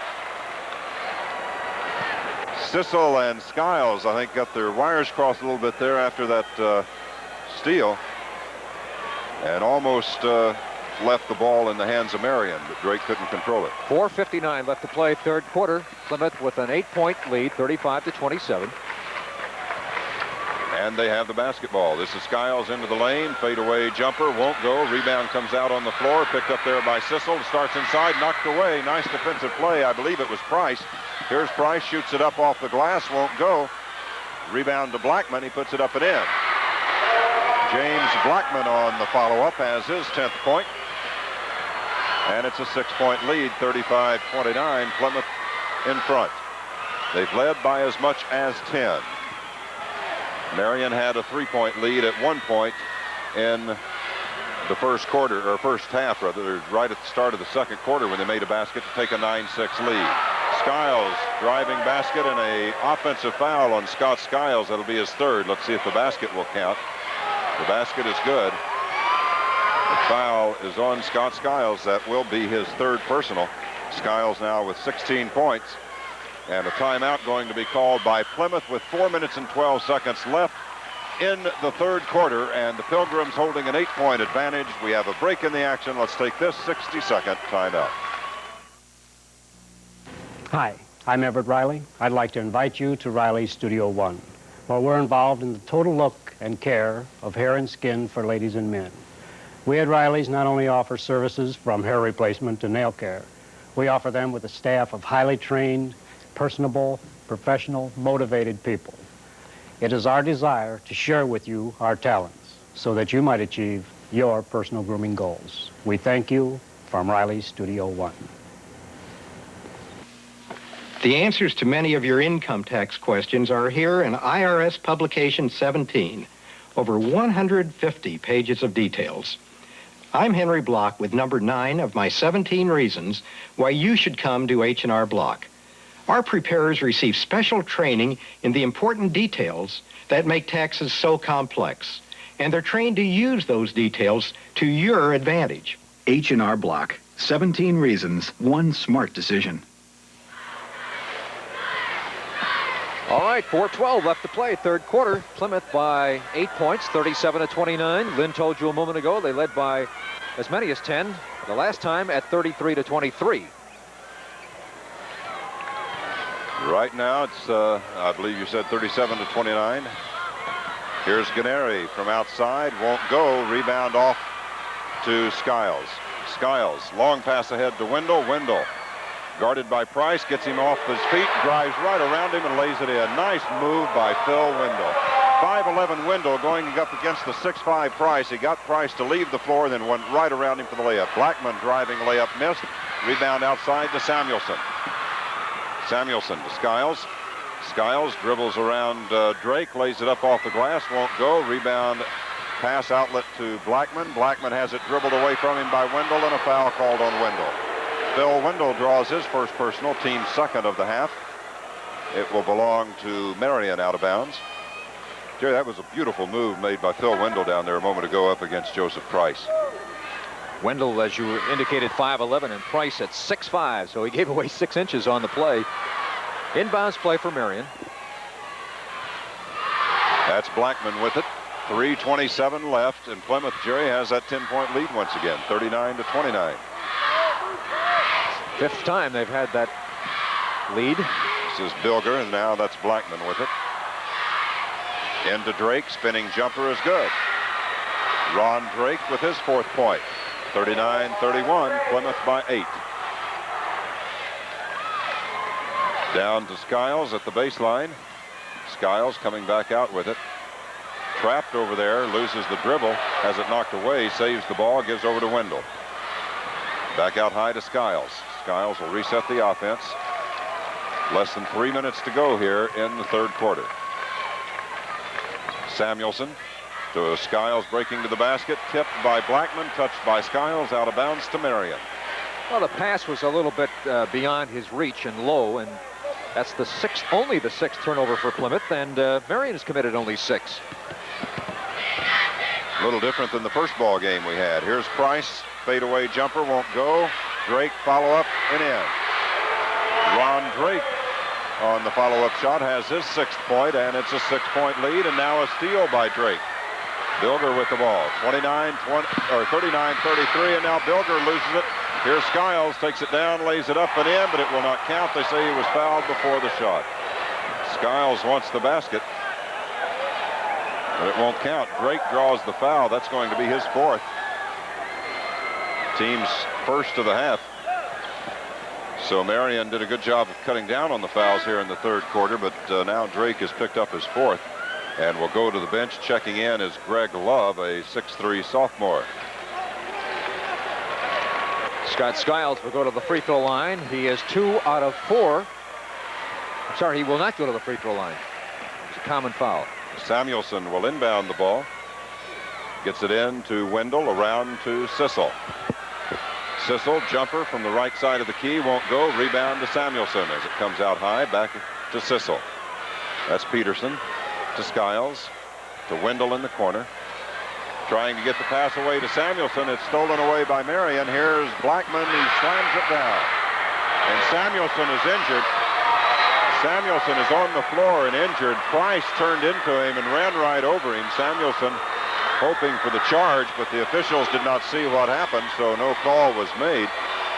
Blackman got the slam, and now Marion is back to within 4 at 39-35, and there on your TV screen you see Samuelson being ministered to at midcourt by the Plymouth coaching staff. Jack Edison, a very concerned coach, along with his assistants there.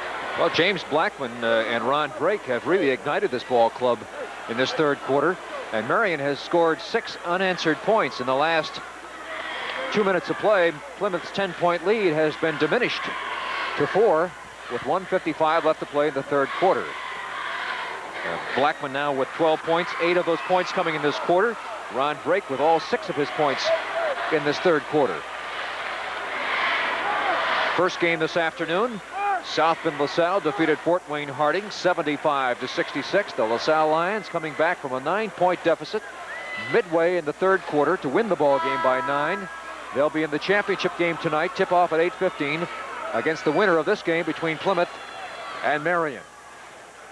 Mark Stukenborg, a 6'2" junior, has just made his first appearance in the lineup for Plymouth. He comes in replacing Samuelson. I don't believe Samuelson too severely injured, just shaken after that collision with Joseph Price, and he has gone to the bench. Samuelson was trying to draw the charge on Price, but the officials did not see it. They were following the ball, and the ball was headed up the floor. Stukenborg trying to get it out to Skiles, stolen by Blackman, and Blackman's trying to slam it down. Two-handed slam by Blackman. You could see that coming as he was working on getting his steps down. And Blackman has 14 points this afternoon, and it's a 2-point ball game. Plymouth leading Marion 39-37, and again we have a break while they wipe up a perspiration spot or something, a slick spot on the floor. Coach Jack Edison takes this opportunity to make a substitution.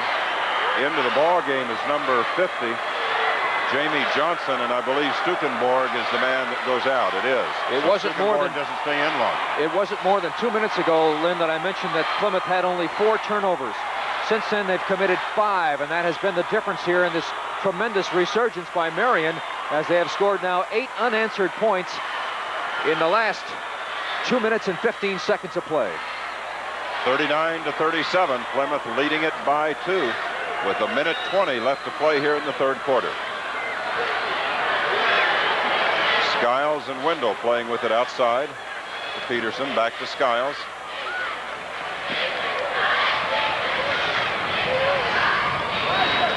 Pilgrim's going to try and take some time off that clock. Wendell double team, gets it over to Peterson. Peterson has used up his dribble, gets it to Skiles coming around. It's Wendell back out to Skiles. Down to 45 seconds. Skiles, the scoreboard clock here in Fort Wayne is right at center court. You may have just noticed Skiles looked to his bench and pointed to the clock, wanted to know how much time was left here in the quarter. It's very difficult for the players to see that clock from the floor. Almost have to go to a sideline and look up because it is a very large clock suspended right in the middle of the floor. There's Wendell over to Skiles. 22 seconds left to play. Wendell with the basketball. To Johnson, back to Wendell. We're down to 15 seconds. Here we hit 10 and counting. Skiles has it almost tipped away. Here's Sissel. A shot with 6 seconds is good. 4 seconds, 3 seconds. Long shot at the buzzer is over the backboard and out of bounds. In fact, there's 1 second left, so Plymouth will have a chance for a long shot. Now the official is saying Plymouth will get the ball out of bounds at their end. I don't quite understand that. They should get it out where it went out of bounds. The only time they would get it out at their own end is if the man throwing it in had thrown it out of bounds at the other end of the floor, and that did not happen. He got it into midcourt, and the guy shot it from about the midcourt stripe. Coach Bill Green over arguing his case. Samuelson going to check back in for the final second here of the third quarter. What we're waiting on right now in the confusion is that final second was inadvertently ticked off the clock, and there should be 1 more tick left, so they've got to run the clock back down to 1 second. Plymouth leading it by 4, 41-37. He's going to lose his case, Bill Green is. I can't believe that he can lose this. If he does, it's a terrible call. The shot was put up from midcourt. It was not thrown from the end line. Bill Green does lose it. You see him there on your screen walking with one of his assistants, and I have to agree with him. That's a terrible call. Samuelson, well, the clock is not run back down, and the officials starting play. Jerry, these officials losing control of this ball game very quickly. Should be 1 second left on the clock. Are they saying 3 seconds now? What I think is happening, Lynn, is that the shot that was taken probably did not count. If they put 3 seconds back on the clock, something happened on the inbounds play. Okay, well, maybe that is. So there was no official shot taken. If that is the case, well, then maybe the officials are not as far off as we thought they were. Here's Samuelson, gets it into Wendell. Jumper by Wendell, won't go. Rebound by Marion. Length of the floor shot is just under the basket. And the third quarter has ended with Plymouth leading Marion by 4, 41-37. We'll be back for the fourth period of play in 60 seconds.